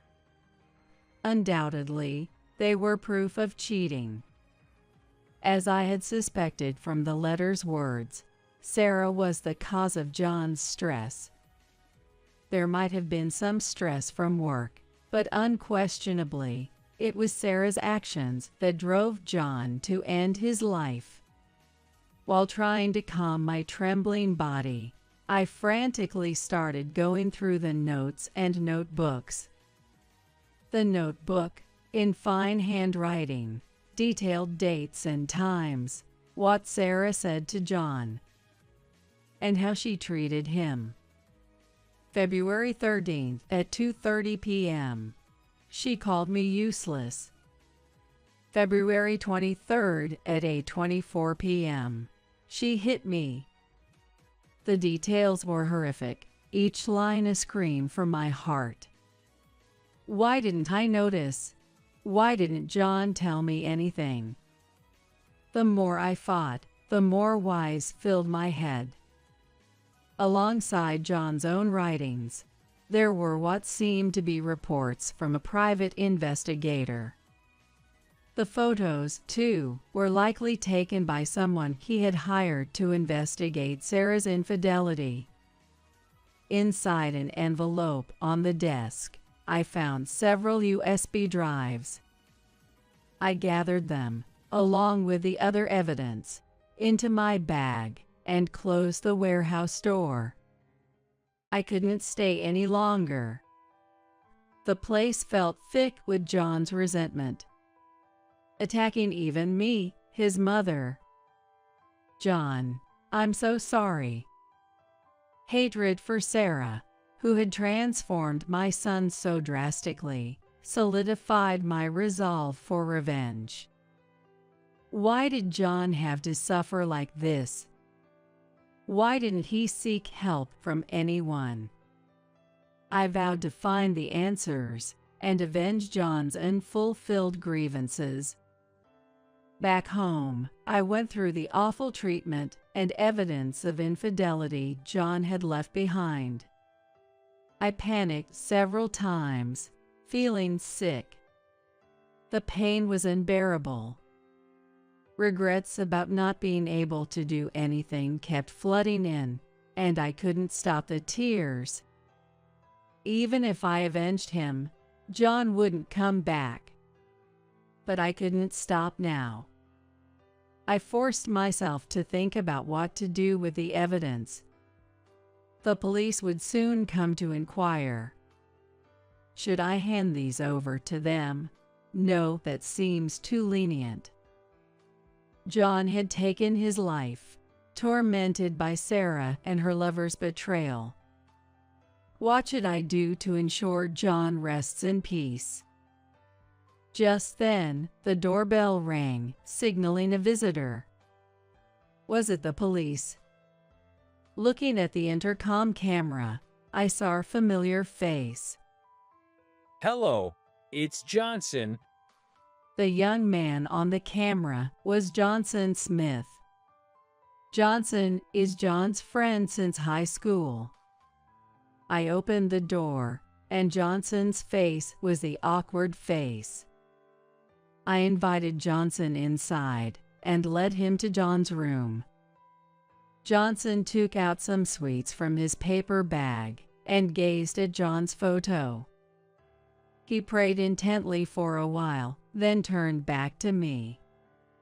His face had changed from earlier. It seemed like he had made some kind of resolution. Johnson adjusted his glasses with his left hand and reached into his pocket, pulling out a letter. Johnson took out a letter and handed it over to me. It was identical to the one I had received from John. This letter is from John. I was informed that it has reached you as well. Besides me, John had also sent a letter to Johnson, asking for revenge against Sarah. As a mother, I might still consider it, but involving someone else like Johnson in this matter is unthinkable. Though it pains me to go against John's wish, I had to convey just that. However, Johnson denied this, saying, Even if we talk about revenge, I have no intention of breaking the law. I'm sure John wouldn't want that either. Hearing Johnson say this made me realize something. What was I thinking? I had been swept away by the idea of revenge in the shock of losing John. Although I didn't have a clear plan, I feared what I might have done if I were alone. Perhaps John also thought of this, which is why he left a letter for Johnson too. At the funeral, I handed it to you, but let me do it again. Johnson continued, taking out a business card case from his pocket. The card he gave me had Johnson's name and his work details. I couldn't talk to you in detail at that time and just handed you my business card rather abruptly. Thinking back, I indeed received his business card at the funeral. He used to come over to our house several times since high school and even attended John's wedding party. Why he gave me the business card at this time, I remembered thinking, but I was too shocked to check it then. I hadn't paid attention to Johnson's words at that moment. He had definitely said, Please contact me if you're in trouble. The business card read Johnson Law Office. I recalled it. Johnson had pursued a career in law after graduating from high school. He had visited our home even after that, but all I knew was that he was working in New York. I never imagined that Johnson had become a lawyer. Accepting John's letter, Johnson had decided to seek revenge within the bounds of the law. Johnson, having lost a dear friend, had made this resolution and came to visit me. My office is closed for a while, He said, smiling for the first time. It was a nostalgic smile. Johnson wanted to help me and John as a friend. He didn't want to accept payment. Along with the letter, a substantial retainer fee arrived from John through registered mail with cash. But Johnson handed it all back to me. I can't accept this. This is the least I can do, having been unable to help him. Please let me do this job as his friend. Johnson said that. I hastily stopped him and decided to keep the money for the time being. Not only I but also Johnson had struggled with our inability to save John. So I should consider Johnson's feelings as well. I told Johnson about the contents of John's letter and the items I found in the storage. But let's take a break for now. You must be tired from the long journey. Shall we have some tea first? Johnson might be feeling the same urgency, but we had found a strong ally in each other. That was true for both of us. We needed to calm down first. Feeling this, I decided to welcome Johnson as my son's friend. As Johnson looked through the documents I handed him, he let out a deep sigh. This is tough, he said, a statement that could be interpreted as either a remark to me or a spontaneous utterance. The man Sarah was having an affair with was named Brian Taylor. According to the notes left by John, it seems that Brian, too, knew John. Brian had been threatening John repeatedly to break up with Sarah and had continued to harass him. Johnson, being knowledgeable in law, stated that Brian was as guilty as Sarah. Even if they denied the affair, there were photos and evidence left by John. This should be enough to build a strong case. As a lawyer, I can't do much in court, but I do have the knowledge.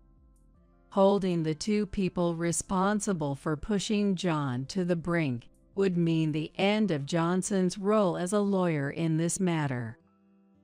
That's because he has no intention of defending those two. Then the next step would be to organize the evidence John left behind and submit it to the police.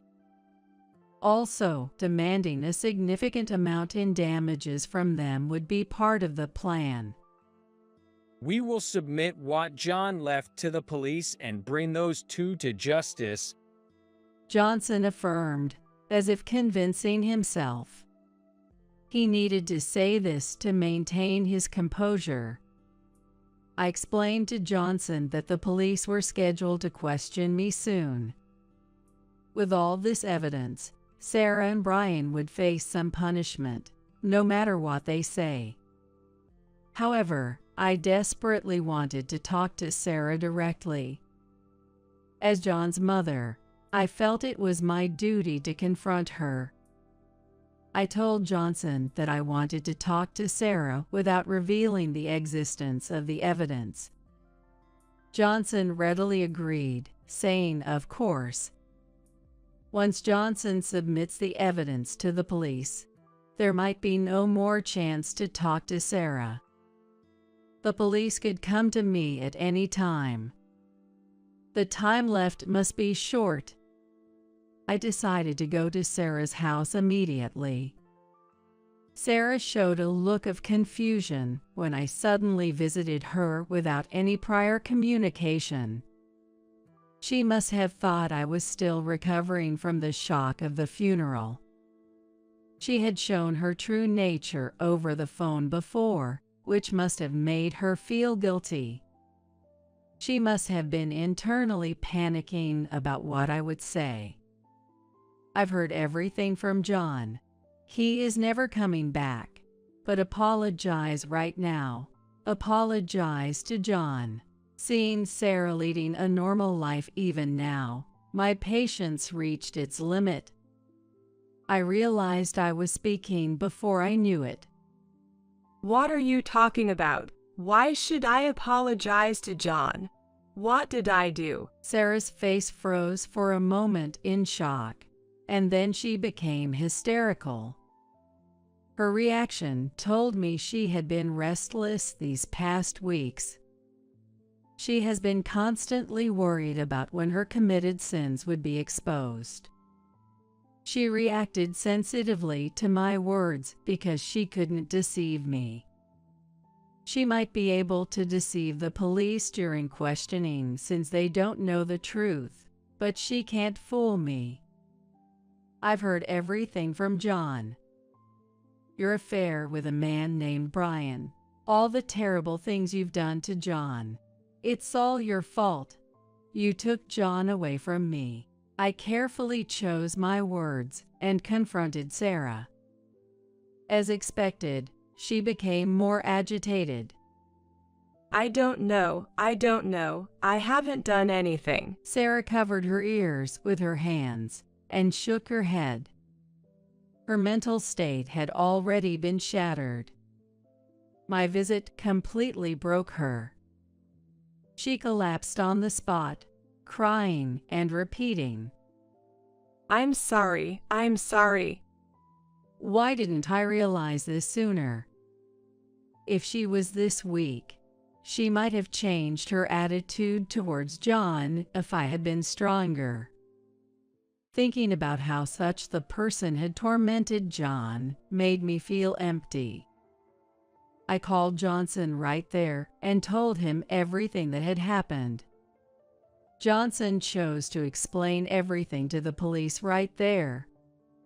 He seemed taken aback by how quickly everything was resolved, a bit bewildered. He had expected Sarah to resist more and never admit her guilt. However, the outcome was unexpectedly straightforward. It later became clear that Sarah had never considered that John would take his own life. She thought her harassment would lead John to initiate a divorce. Without evidence of the affair, she believed there was no need to pay alimony, and she intended to deny the affair altogether, claiming Brian was just a friend. It was a crazy plan, but both she and Brian believed it would work. John, out of love for Sarah, had not sued based on the evidence he had gathered. John was hoping for remorse and a severing of ties with Brian. He had been gathering evidence.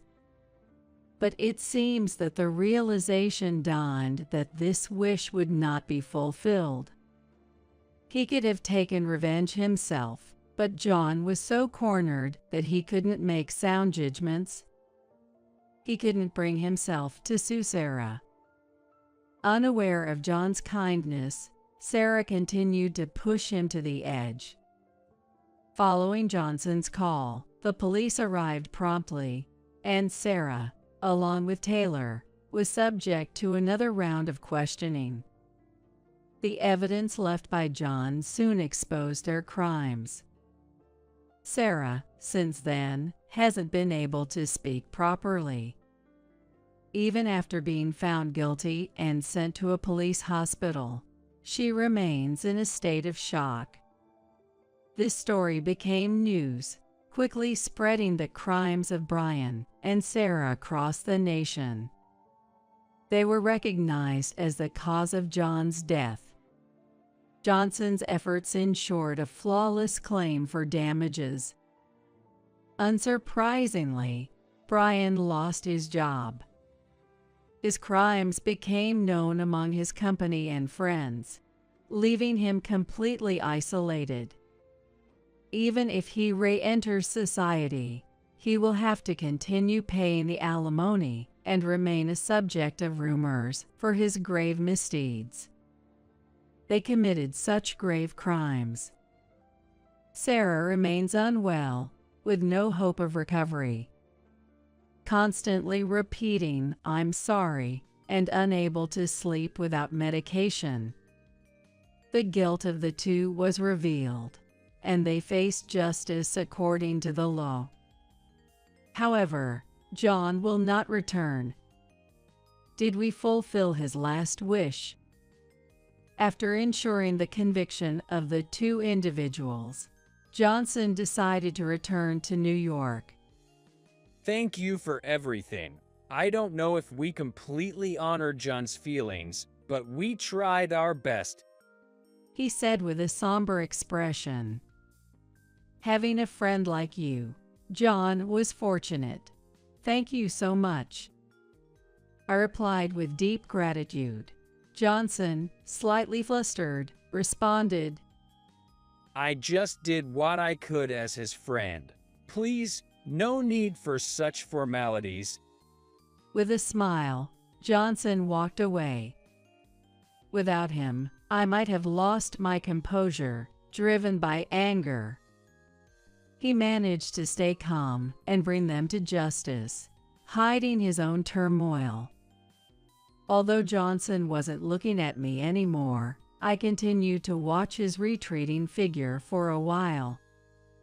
Later, Johnson started a volunteer organization to help people with various legal troubles, providing relief without financial concerns. His inability to save John must have been incredibly frustrating. To this day, he continues this work alongside his job, helping many people. Just a few weeks ago, he came by to see me again. During that visit, he introduced me to his wife and their newborn child. Despite his busy schedule, he makes sure to visit a few times a year. John must be delighted. As for myself, I quit a part-time job I had since then. I felt compelled to do something only I could do, despite not having the knowledge or power like Johnson. That's when I decided to volunteer in mental health care for families who have lost loved ones. I joined an organization founded by a psychiatrist living nearby and began facing various people and their struggles. Johnson's support saved me, helping me recover from the loss of John. Just like I was sinking in despair, I wanted to help others who felt the same way. This motivated me to start my volunteer work. As I continued, I realized this was where I belonged. It wasn't just about saving families engulfed in grief, but possibly preventing others from ending up like my son. Driven by this conviction, I grew closer to the psychiatrist who established the organization. I never planned for this. It made me feel guilty towards my late husband and John.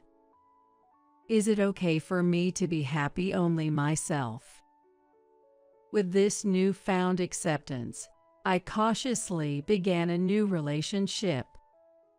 Even if I fall in love again in the future, I will never forget my husband or John. I intend to live my life carrying the memories and sentiments of both of them with me. So, is it all right for me to embrace happiness again?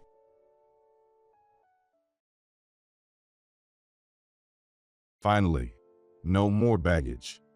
Starting today, I'm living with my parents at my place. As soon as my parents passed away, my husband, Matthew, who had our family home demolished, spat this out to me, who stood dumbfounded in front of where our home used to be. What are you talking about? Have you lost your mind? Come to our house quickly with the inheritance. I couldn't help but burst into laughter at his words. I see. So that's what this was about. What? Why are you laughing? Don't you guys know? Know what? Matthew, along with his parents, John and Elizabeth, looked at me, puzzled by my laughter. I then told the three of them the truth. My name is Michelle Naxon. I was born the eldest daughter to my parents, who were typical office workers. I have one brother. We were a very ordinary family. At 29, I married Matthew, and we had 2 kids. While working, I struggled with raising children, and before I knew it, I was already 55. My son, Sean, and daughter, Ava, had grown up and become respectable working adults. Now, they each live alone and seem to be struggling with their new jobs. It's time for me and my husband to slow down. It's been an ordinary life, but a happy one. I always thought we'd continue to age like this. But that ordinary life changed completely one winter's day. My father was suddenly taken from us in an accident. He was only 72. The whole family was engulfed in grief. It affected especially my mother, Susan, who was so depressed she couldn't eat. "Mom, I feel you, but you have to eat." I kept telling her that. I know, but I just don't have the appetite. I feel tightness in my chest. Michael and I thought it was just her grief. But within half a month, she rapidly lost weight. Worried, I took her to the hospital. Cancer. I was shocked when the doctor diagnosed her. It was too advanced for surgery, and she had about a year left. I hadn't even begun to repay my parents for all they'd done for me. And now, just after losing my father, my mother too, I was more devastated than ever. But I couldn't afford to wallow in sorrow. Michael lived too far to help. So it was up to me. I immediately told Matthew that I wanted to live with my mother.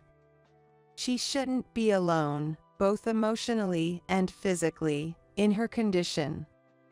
But Matthew's reaction was not what I expected. What? We just finished dealing with one funeral. And now I have to be bothered with your mother too? He sighed in annoyance. Don't talk like that. Can't you just drive her to the hospital? Why do we have to live with her? She'll feel lonely. If it's too much, maybe I can just stay with her at her place for a while. I suggested that to him. Then Matthew snapped. What? And who's gonna cook for me then? I'll still come over to cook. What about cleaning? Laundry?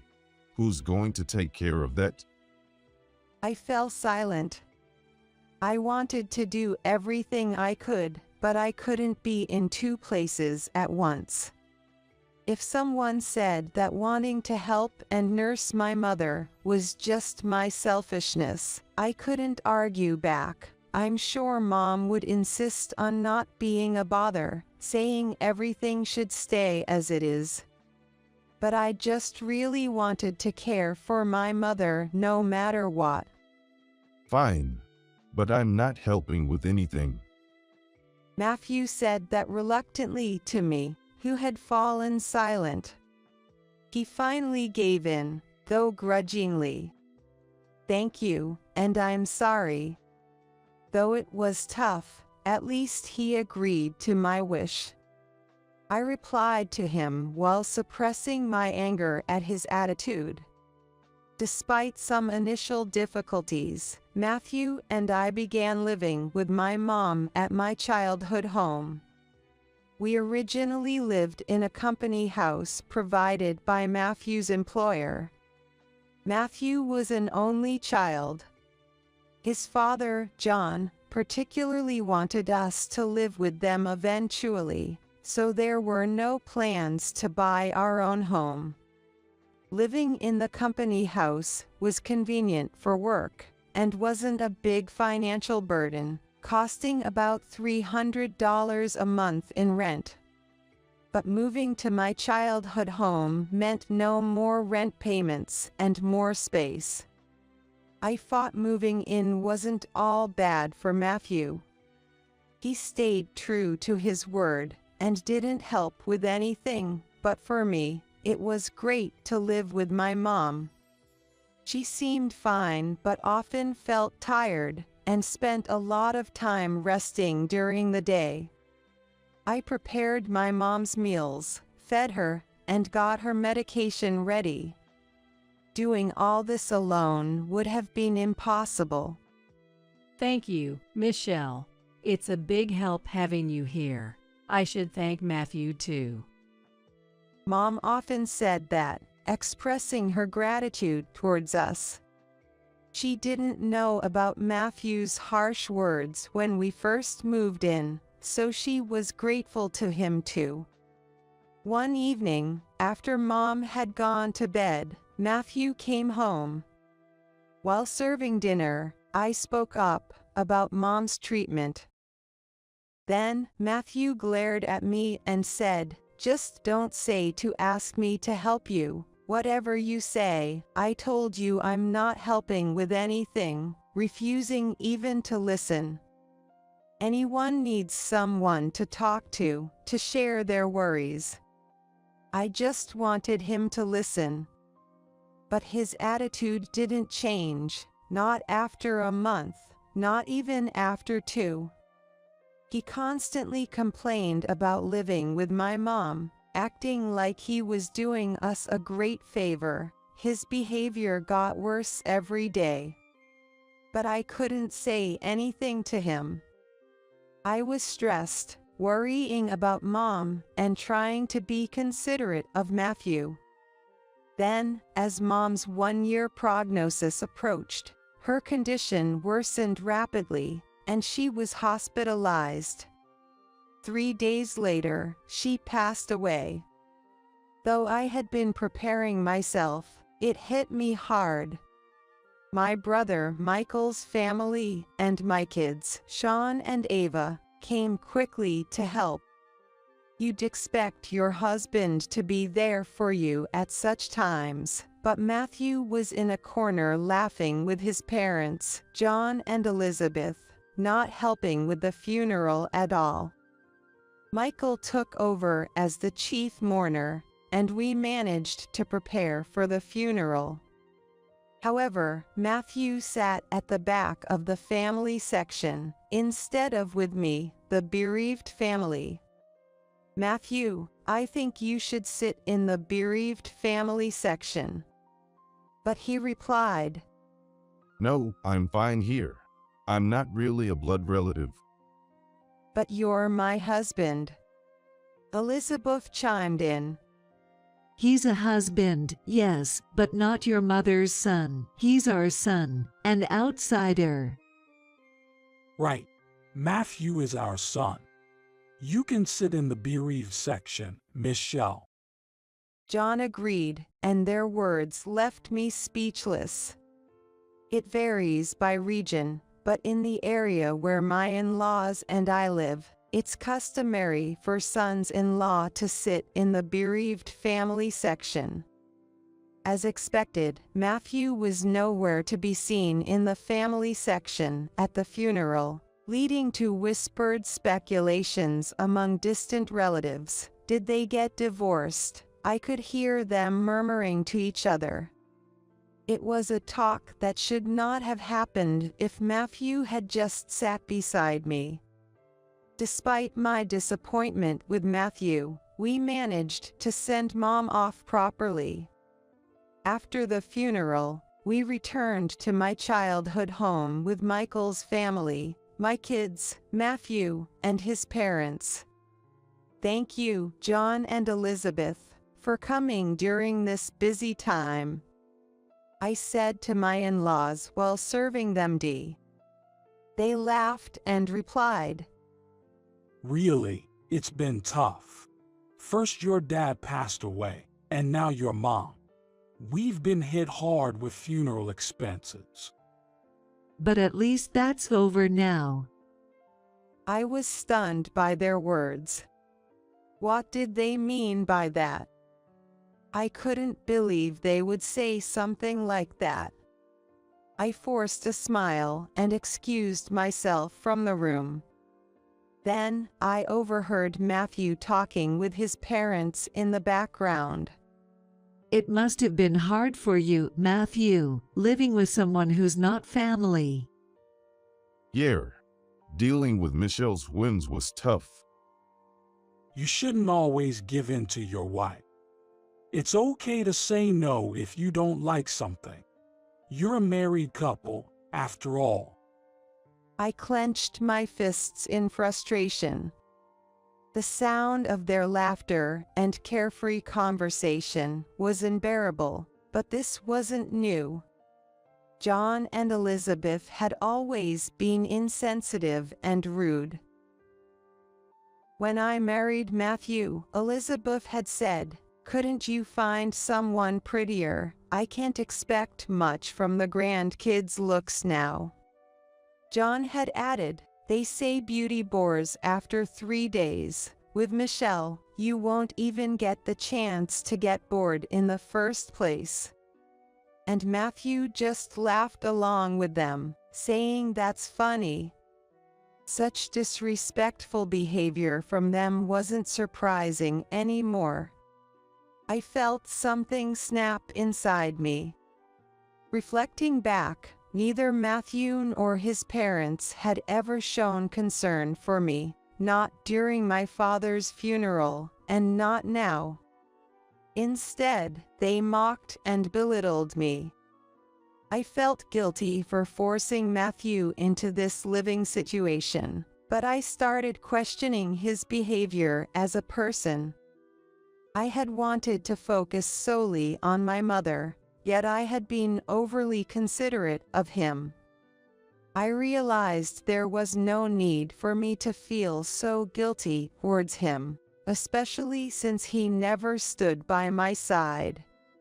Behind my growing anger, they were still laughing and chatting. If Michael's family or my kids had heard them, they would have been upset, but thankfully, they were in the kitchen. I was relieved that I was the only one who heard their conversation in the other room. As I thought about all this, I could still hear Elizabeth's voice continuing in the background. Michelle. Startled, I responded. Can I take this? Elizabeth approached, holding my mother's handbag. Confused, I stammered, Your mom won't be needing this anymore, won't she? Matthew said I should take this. Maybe I should. Elizabeth examined the bag like she was appraising it. It was so disrespectful, especially right after the funeral. I wrested the bag away from her. No, you can't. Excuse me. Her eyes flashed with anger. Not so much at losing the bag, but at my defiance against her. Still, I stood my ground. I'm not ready to sort through my mother's belongings yet. We'll divide them among the family later. Elizabeth turned bright red with rage. What do you mean? Are you saying I'm not family? You said at the funeral that even Matthew was not family to my mother. How come you're family when Matthew is not? I couldn't help but retort. Hearing this, Matthew and John also turned red. What are you saying? Apologize to Mom. How dare you say like that? You're just a daughter-in-law. The commotion attracted everyone from the other room. I can't believe I'm called a stranger after sticking around for the funeral and burial. despite being busy. Dad, let's go home. Elizabeth shouted at me in front of everyone and left our house. Strangely, Matthew, too, was angry and left with his parents. What happened? Did you really call Elizabeth a stranger? Everyone else, having only heard Elizabeth's side, asked me. Taken out of context, it must have sounded terrible. But I explained the situation to them. Not one person blamed me. Both Grandma and Grandpa should be more considerate. It's the same with Dad. Their family has always been like that. The kids sided with me, but I couldn't forgive those three. Matthew didn't come home for a while after that. I didn't contact him either. I didn't think I should apologize, nor did I feel I could forgive him. But I knew things couldn't stay that way forever. Then, one day, Matthew came home. Welcome back. Seeing his face reignited my anger, but I suppressed it and greeted him. Then he said, "It's been tough, hasn't it?" His brusque words, but his attempt at showing concern, surprised me. "Why don't you take the kids and go on a trip? It'll be a good change of scenery." Then he handed me travel vouchers. I was speechless. Tears started to flow. Maybe the kids had put him up to it. But I was happy he went along with it. I immediately contacted the kids to plan the trip. Dad did. That's unusual. They were surprised by my proposal. So it seemed like it really was Matthew's gift. Maybe Dad feels bad about it. I said that while laughing, and I gratefully accepted the travel vouchers from Matthew. Well then, I'm off. All right. Take your time. While you're at it, stay over at the kids' places. What? I can't be gone that long. It's fine. I'm gonna relax at my parents' place, so don't worry about me. He replied me while sending me off. Ava happily welcomed the idea of my visit, so before the trip, I visited both Ava and Sean's homes. Since I couldn't visit them while caring for Mom, I helped out a bit by making some meals and freezing them. Mom, you're supposed to be relaxing, not working. But thanks, this really helps. They both said that, delighted to have my cooking at home.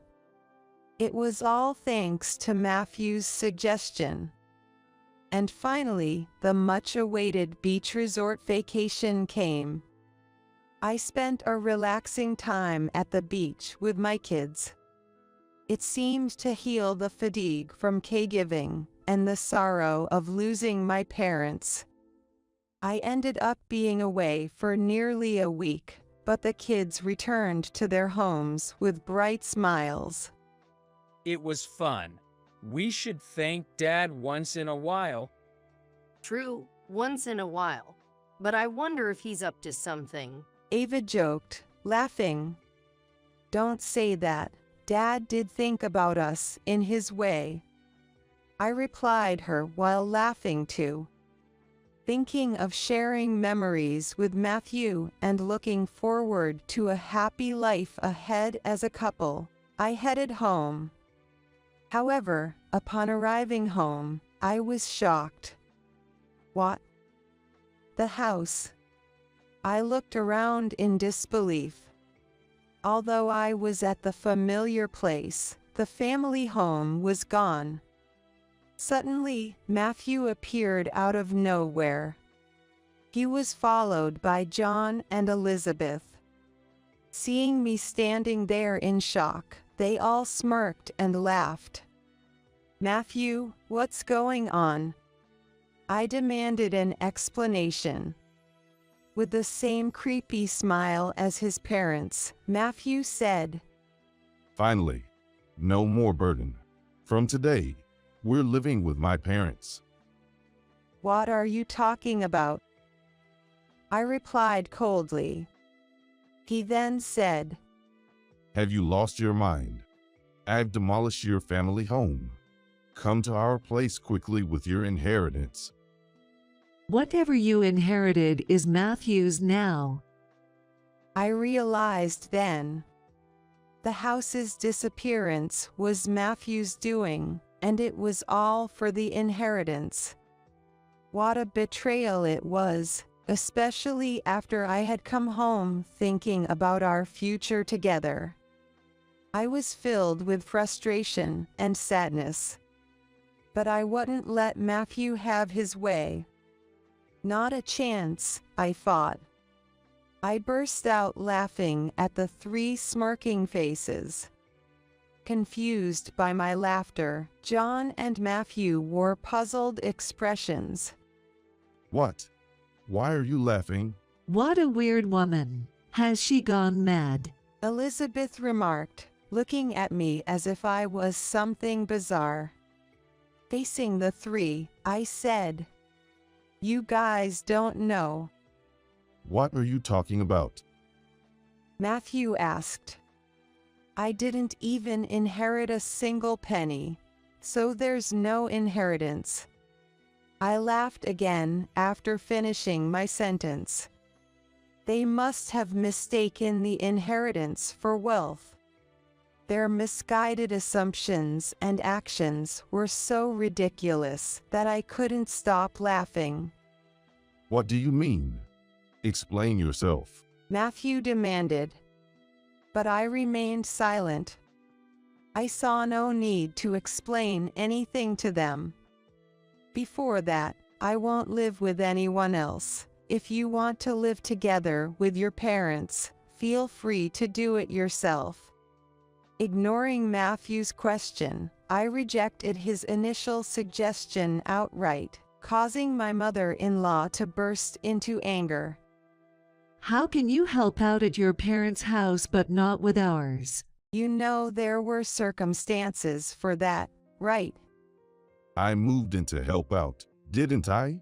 I told you that you didn't need to live with me, but you chose to move in because you didn't want to do housework, remember? Faced with my retorts, Matthew and Elizabeth bit their lips in frustration. And how dare you demolish our family home without permission? There's a right and a wrong way to do things. I shouted at the three of them right there and then. And I left the scene. Behind me, I heard Matthew's voice calling, "Where are you going?" But I didn't look back. I had to find a place to sleep that night, and I really didn't want to see Matthew's face. I immediately consulted a lawyer. Demolishing a house can't be that easy. The house was still in my mother's name. I was wondering who did the demolition when an unbelievable truth came to light. Matthew and John had demolished it themselves. John, who worked in demolition, had called in favors from friends and even rented heavy machinery. They were thoroughly prepared. Moreover, they had given me a travel voucher just to get me out of the house. I was on the verge of tears, feeling pathetic for being deceived and furious at the same time. Is there any way to punish all three of them? I asked my lawyer through tears. He smiled kindly and said, Matthew can be charged with property destruction for demolishing the house that was in your mother's name, and you can claim damages. I nodded at his words. The lawyer immediately started the proceedings. A few days later, Matthew called me in a fury. What's this notice of claim? Oh, did it arrive You destroyed our precious house. You need to compensate for it. Compensate? I said we were moving into my family's home. We demolished a house nobody was going to live in. You should be thanking us, not asking for compensation. Get your inheritance and come back to our place. Matthew said arrogantly. Thank you for demolishing it without permission. Don't make me laugh. And get your inheritance and come home. There's no inheritance because I didn't inherit anything.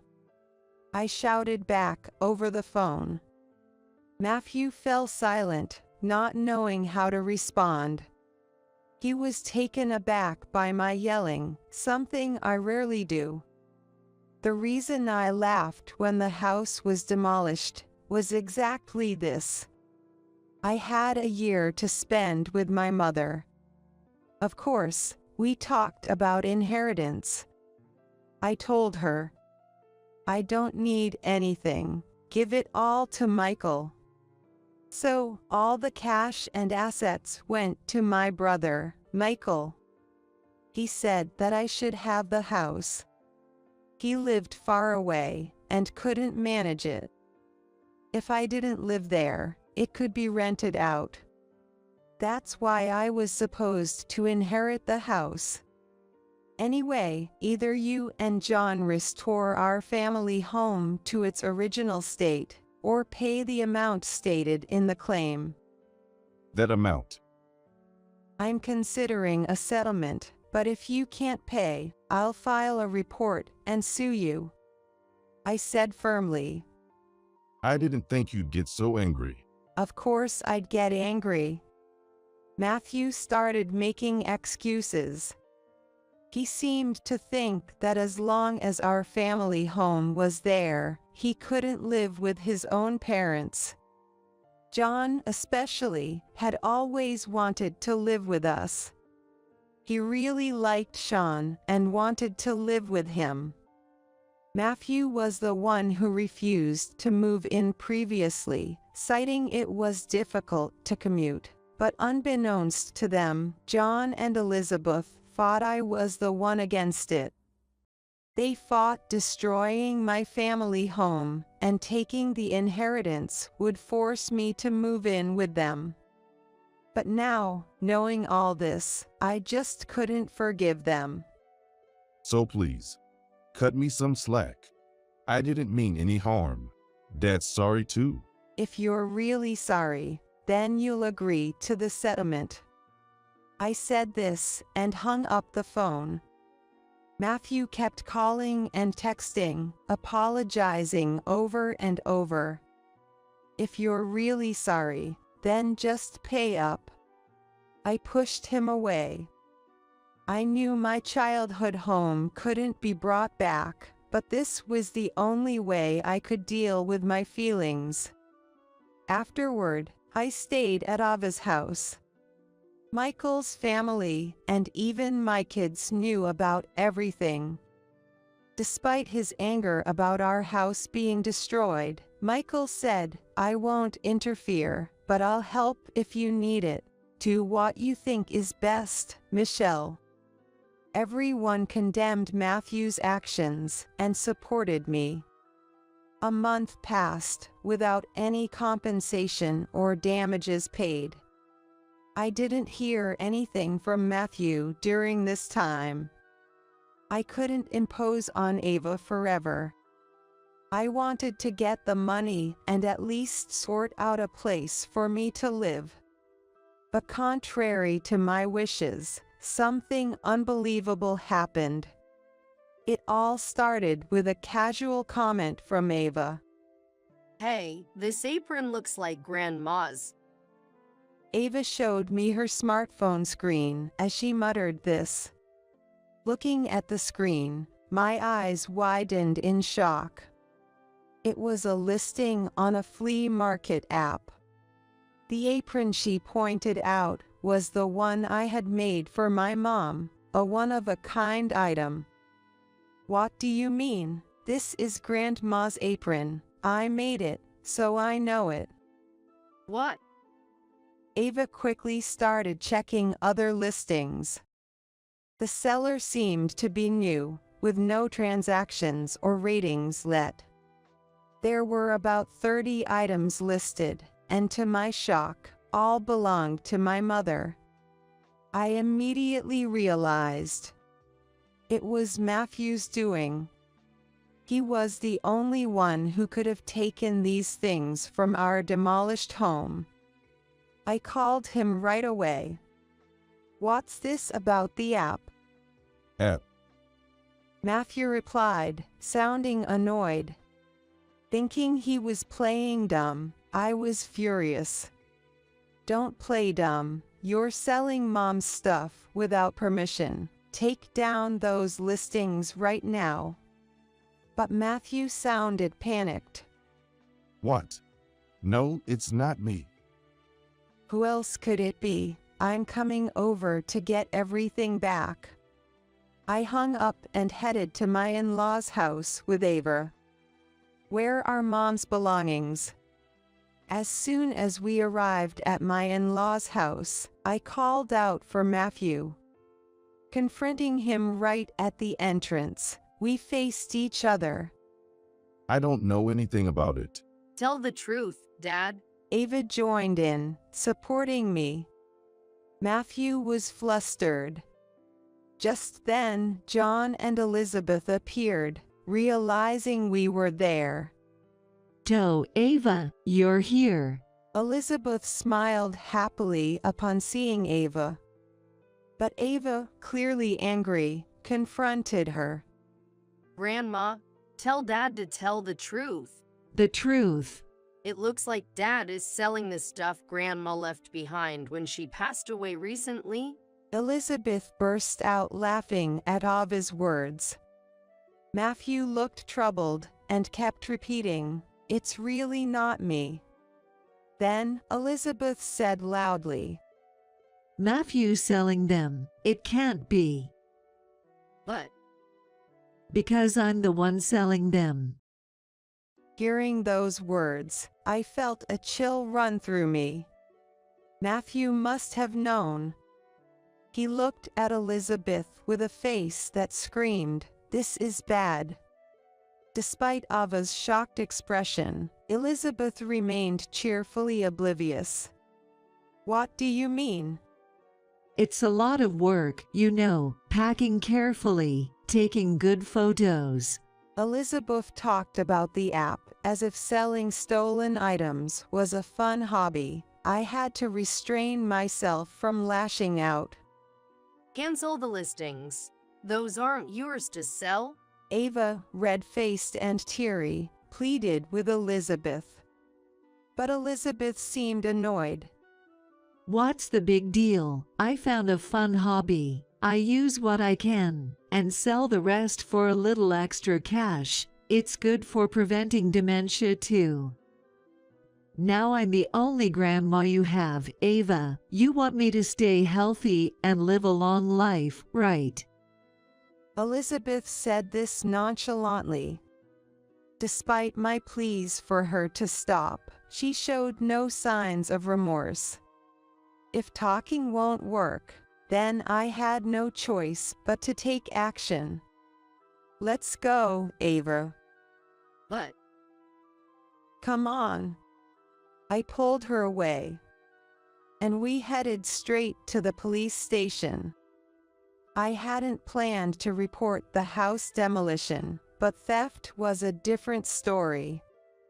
I explained everything to the police, including the unauthorized sale of my mom's belongings. They acted quickly, and the app suspended Elizabeth's account.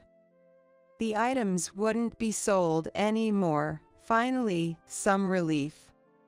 On the way back from the police station, I called Matthew. "I had your mom's account stopped. You knew about it, right? That makes you an accomplice." No, Also, I've filed a report with the police. Please cooperate with the investigation." Matthew became frantic at my words. What? We're family, aren't we? Please withdraw it. Family, I haven't seen a dime of the damages or compensation for our demolished house. There's no sign of remorse from you. Matthew was at a loss for words against my anger. But I wasn't heartless. Despite everything, I did have a history with Matthew. With a sigh, I continued. I'll wait for the money, but I won't forgive the theft. Everything must be returned. And John, he looked quite ill. Has he been to the doctor? Huh?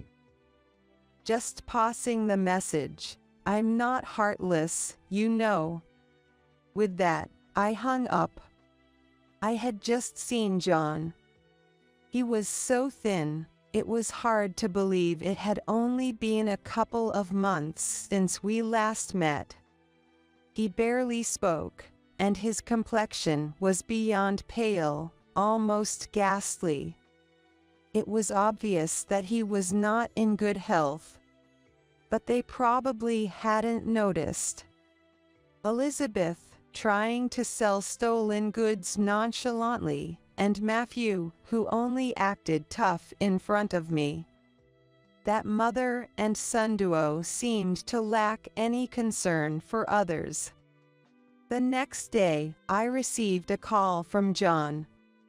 I thought it might be a word of gratitude, but it turned out to be the complete opposite. The call was a reprimand. Why are you treating me like I'm sick? Planning to throw me in a hospital to get rid of me? I have to protect Elizabeth and Matthew from you. I'm not going to any hospital, he scolded me. His words showed no appreciation for my concern. Sorry for overstepping. I was just worried. Unlike your parents, I'm not weak and short-lived. Don't make fun of me.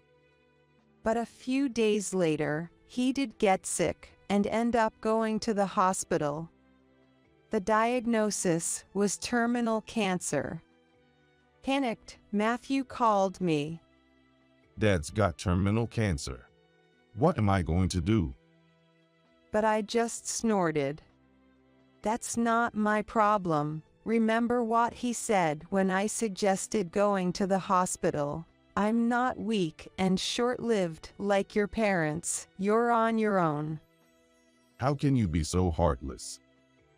Use heartless. Did you ever say anything kind to me when my mother was ill? Reflect on your actions.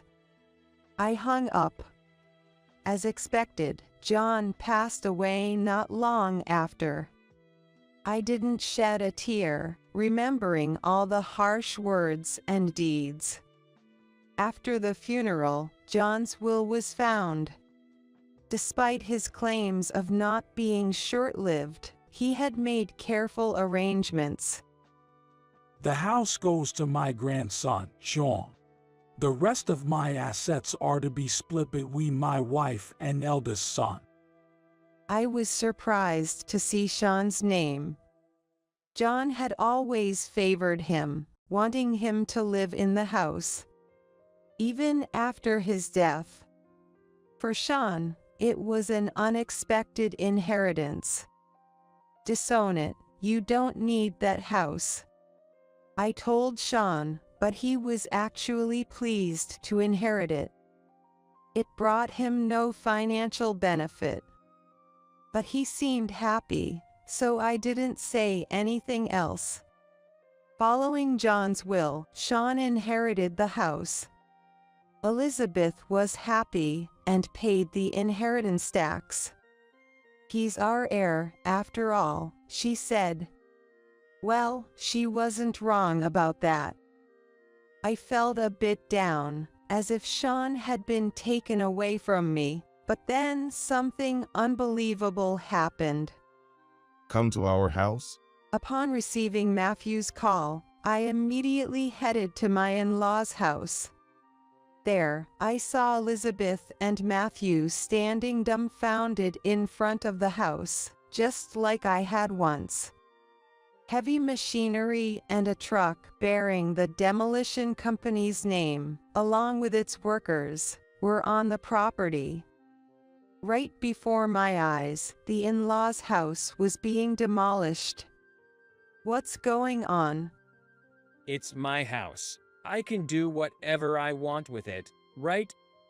Sean replied, appearing seemingly out of nowhere, looking satisfied as he watched the demolition. Sean, what are you doing? Stop this immediately.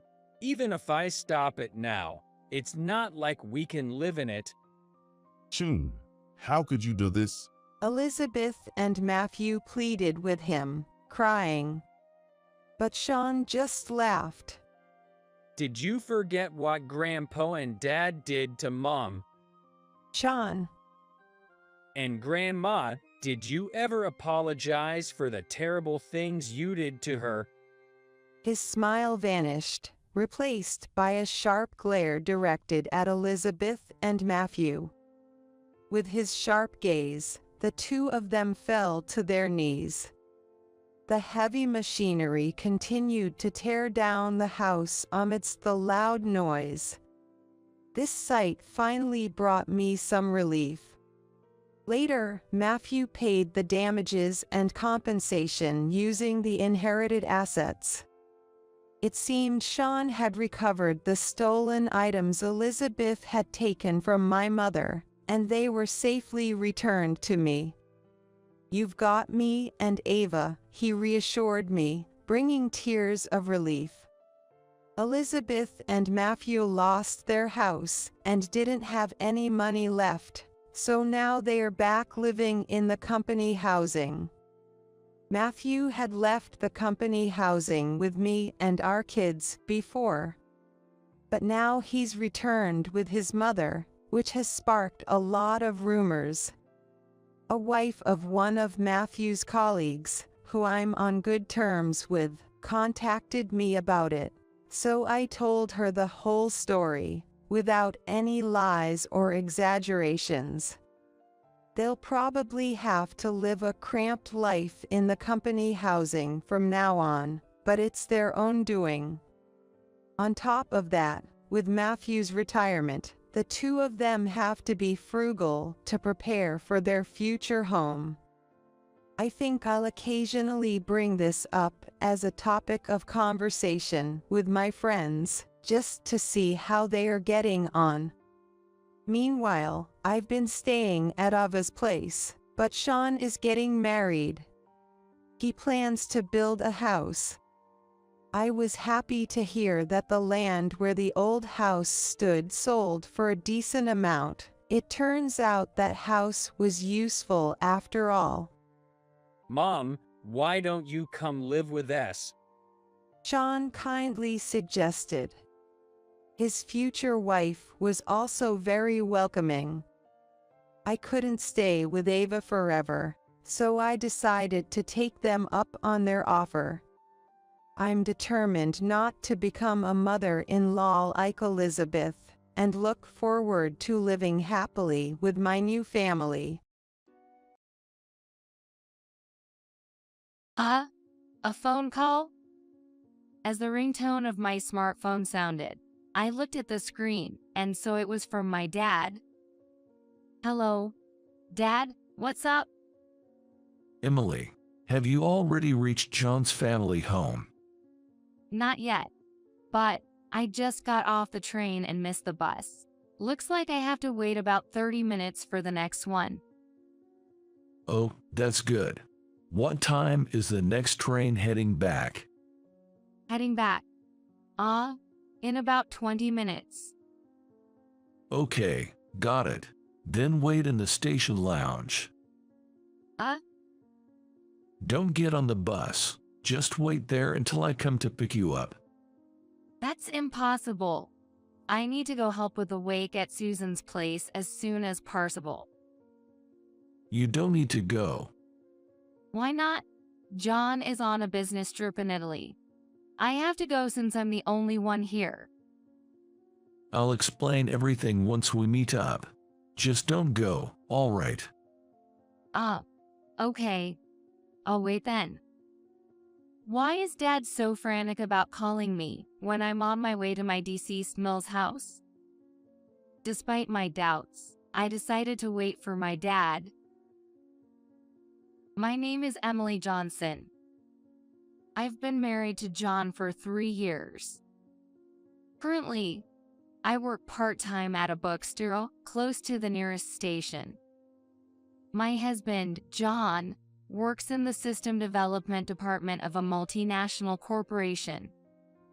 His company, expanding both domestically and internationally, focuses on developing and building IT systems, so he often travels abroad for half of the month. John's family home is in a rural area, and they continued farming until his father passed away. The first time I visited with John, You know, since I'm alone, my cooking becomes pretty casual. All I eat is rice and pickles. his mom, Susan, while laughing, served me rice and her homemade pickled cabbage. The delicious rice and superb pickles were a real treat. Susan, this is delicious. I can't think of any other words but delicious. I'd eat it every day. She seemed pleased to hear that. Feel free to have seconds. When leaving, she gave me pickles, ordered tea from Oregon, and rice from Idaho. It feels like it just happened yesterday. On the first day I met her, I felt we would build a good relationship. It takes about 2 hours by car to reach John's family home. It also takes about 2.5 hours by train and bus. This morning, I got a call from my sil, Sarah, about Susan's death. Hello, Emily. Susan passed away a little while ago. The wake is tonight. Can you make it by 2 p.m.?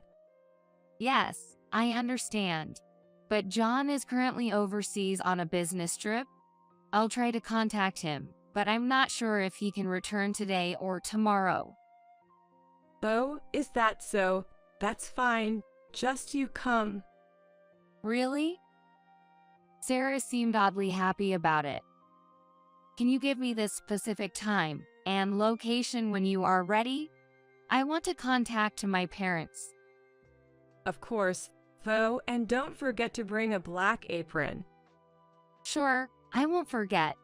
Thanks, I'll be in touch later. After hanging up, I checked the time on my phone. It was 9 a.m.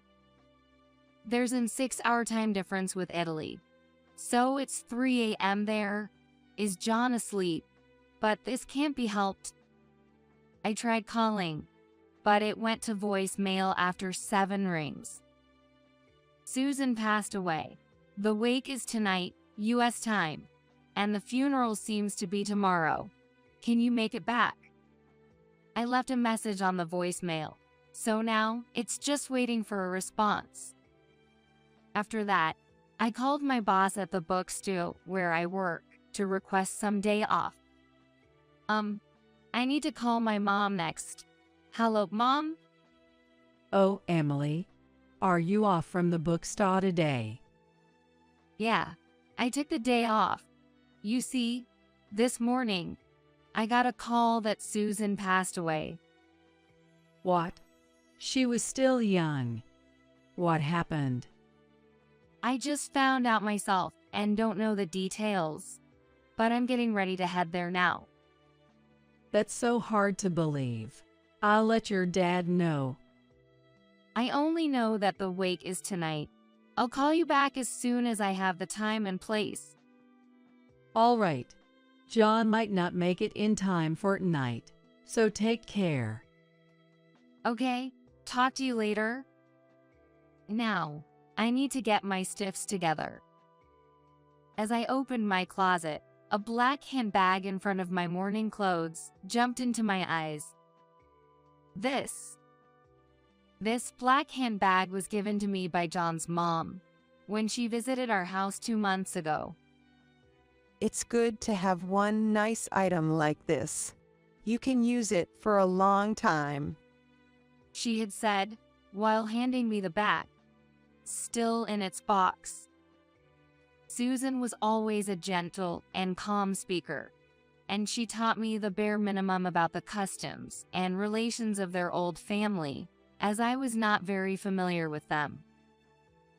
John and Emily, you're living in the city, so don't worry about country relationships.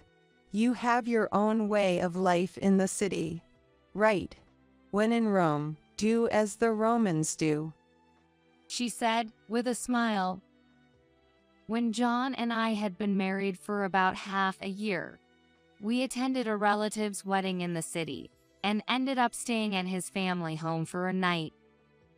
Since we rarely got the chance, we went shopping together in the shopping district and then went to a karaoke box where John's mom made her karaoke debut.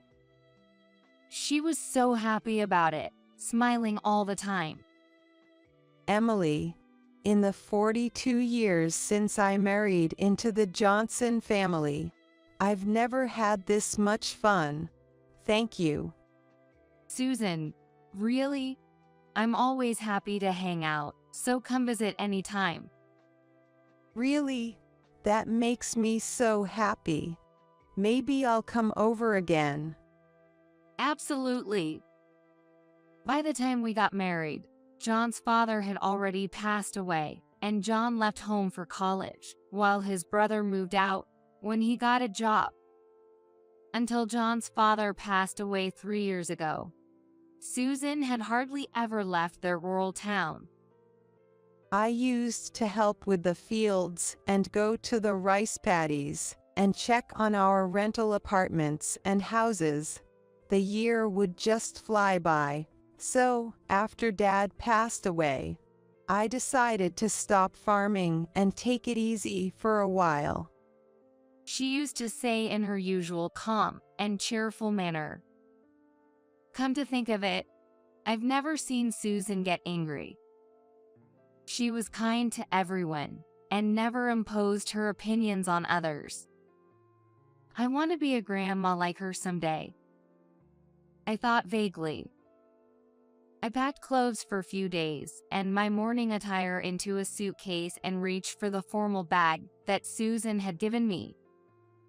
As I grabbed the handle and placed the bag on my lap, my sight seemed to blur. Although I hadn't shed any tears when I heard the news of her death, now they were streaming down my face. I must have been holding back my emotions, willing not to upset Susan. As precious memories with Susan flooded my mind, I hugged a bag and cried out loud. I never imagined saying goodbye so soon. We were supposed to go shopping and to karaoke next month, and she had promised to come stay with us for a while when the baby was born. When I found out I was pregnant last month, she was the happiest and congratulated me. Every time I picked up something that reminded me of Susan, all the memories from these past 3 years came rushing back. No, I can't get caught up in memories now. I need to get ready. I can't keep Sarah and the others waiting. I glanced at the clock. It was already 10:30 am. I need to hurry. As I stepped out of the house, I received a call from Sarah. Emily, have you been able to reach John? No, I'm sorry. There's a 6-hour time difference. So it's the early morning there. I couldn't get through. Oh, I see. Well, that can't be helped. The wake is tonight at 7 p.m. and the funeral is tomorrow at 11 a.m. Oh, all right. So, tonight at 7 p.m. and tomorrow at 11 a.m. This service will be held at the church we always go to, so please tell your parents that, Emily. Okay, got it. Truth be told, I was not very comfortable with my Sarah and Erica. John, being the youngest of 3 siblings, is 6 years younger than his older brother, Mike. and 3 years younger than his older sister, Erica. Mike is quiet and reserved, and John is somewhat similar. Erica, the eldest, is the type who says whatever is on her mind. During gatherings like Thanksgiving or New Year's, Erica would always start with, "Emily, still no baby," and Sarah would inevitably join in. You really should have your first child before you turn 30. Yes. After a year of marriage. Really? Still no news? Could you possibly be a sexless couple? Maybe John has someone else on the side. Wouldn't be surprising, right? They would take turns throwing these snide remarks. During such times, Susan wouldn't raise her voice, but would gently admonish them. Sarah, Erica, you're both parents, aren't you? You know it's not nice to say things that can hurt others. Since everyone comes here together, I want them to always have a good time. Although I didn't interact much with Sarah and Erica normally, Susan and I actually saw each other almost every month. If we went visit her this month, she visited us following month. Mom and Emily don't seem like a mill and deal. Is that so? Yay. It's more like a mother and daughter. John often said that. Those were good times. Thinking this, 20 minutes passed as I waited at the station. My dad's taxi pulled up in front of me. Get in. We need to talk about something important. He said with a stern expression. What could he possibly need to talk about so urgently? What happened? Why did you suddenly say not to go? Well, actually, I received a letter from Susan yesterday. A letter from Susan to you, Dad? Yeah, she wrote that she absolutely didn't want Emily to go to the Johnson house alone. What does that mean? You should read it yourself. Oh, okay. After reading it, you'll understand why I stopped you. What do you mean? He handed me a white envelope, and I was shocked by its contents. Dear Sir, thank you for the delicious sweets you sent the other day. I am writing this letter to make a rather forward request, and I hope you will forgive me for using this method. The request is that, should I pass away, please ensure that Emily never comes to our house alone. As you know, John often travels abroad and may not be able to return immediately upon my passing. Could you please make sure that she attends the funeral only with John? I am embarrassed to say this, but if the funeral is rushed before John returns, Mike and his wife, along with Erica, might try to get Emily to sign a property renunciation document. Without John's consent, the renunciation process shouldn't be happened. I am sorry for involving Emily in any inheritance dispute. I have left my will to a trusted friend regarding the property division. I apologize for making such a request through a letter. I pray for the health and happiness of you and your wife. Sincerely. Just as I finished reading, my phone rang. It's John. Hello. Emily, I listened to your voicemail. Yeah. My sisters, they're trying to finish the funeral before I get back, aren't they? It seems so, probably. Emily, you don't need to go today. I'll talk to Erica and Mike and ask them to reschedule. Okay, that sounds good. I can be back by tomorrow evening on the earliest flight. It's better if we both attend together. That's right. So just wait at home for me. Okay, see you tomorrow. I felt relieved knowing John would be coming back. Is John really able to get back tomorrow? Yeah, it seems so. Actually, this morning, by chance, I ended up driving Sarah and the others in this taxi. They didn't seem to realize it was me. Mike was trying to persuade them to postpone the funeral by a day. They were planning to get you to agree to property renunciation while John was still away. What? Really? Just like Susan suspected. Seems so. Apparently, Sarah's son recently crashed her car, and they're facing a lawsuit for several $100,000. Wait, Sarah's car is a German luxury model, right? It should have insurance. It was insured, but only for Sarah. Her son forgot to get a one-day insurance. With the car all banged up, she was furious about having to replace it. So they were trying to get as much of the inheritance as they could. The next evening, John safely returned home. We were all able to attend Susan's funeral together, and the will revealed an equal division of $300,000 to each couple. Sarah looked uncomfortable. Mike, will the payment for the accident cover everything? Thanks for worrying, Emily. We're still short about $100,000, but we'll manage. Not changing the insurance policy was our fault as parents. If it's okay, you can use $100,000 from my share. As soon as I said this, everyone turned to look at me. Sarah quickly responded, Really? Thank you.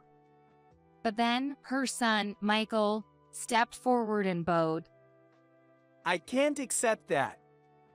Michael, Emily is kindly offering. No, Mom. It's my responsibility for causing the accident. How about I lend the money to Michael, and he can pay me back a little each month? When I suggested this, Michael gratefully accepted.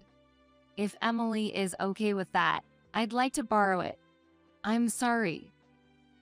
He promised to pay back $500 a month from his part-time job earnings. This seemed like something Susan would approve of. Emily, you're too kind-hearted. I almost felt like I could hear Susan's voice. Since then, Michael has been faithfully paying back the money each month. Sarah, warned by her son, stopped meddling in the matter. Time passed, and finally, the day came for me to give birth. John sent me off to the delivery room with a smile. If Susan were still here, she would have been with me, encouraging me. Thinking this, I entered the room. It took some time since it was my first childbirth, but a healthy baby girl was born. Congratulations, said the nurse, as I smiled at my crying baby. After a few days in the hospital, it was time to go home. John had been given some time off from work so we could cherish our time as a family. Soon, we'll visit Susan's grave with our daughter. I smiled, imagining Susan's joyful face at seeing the baby.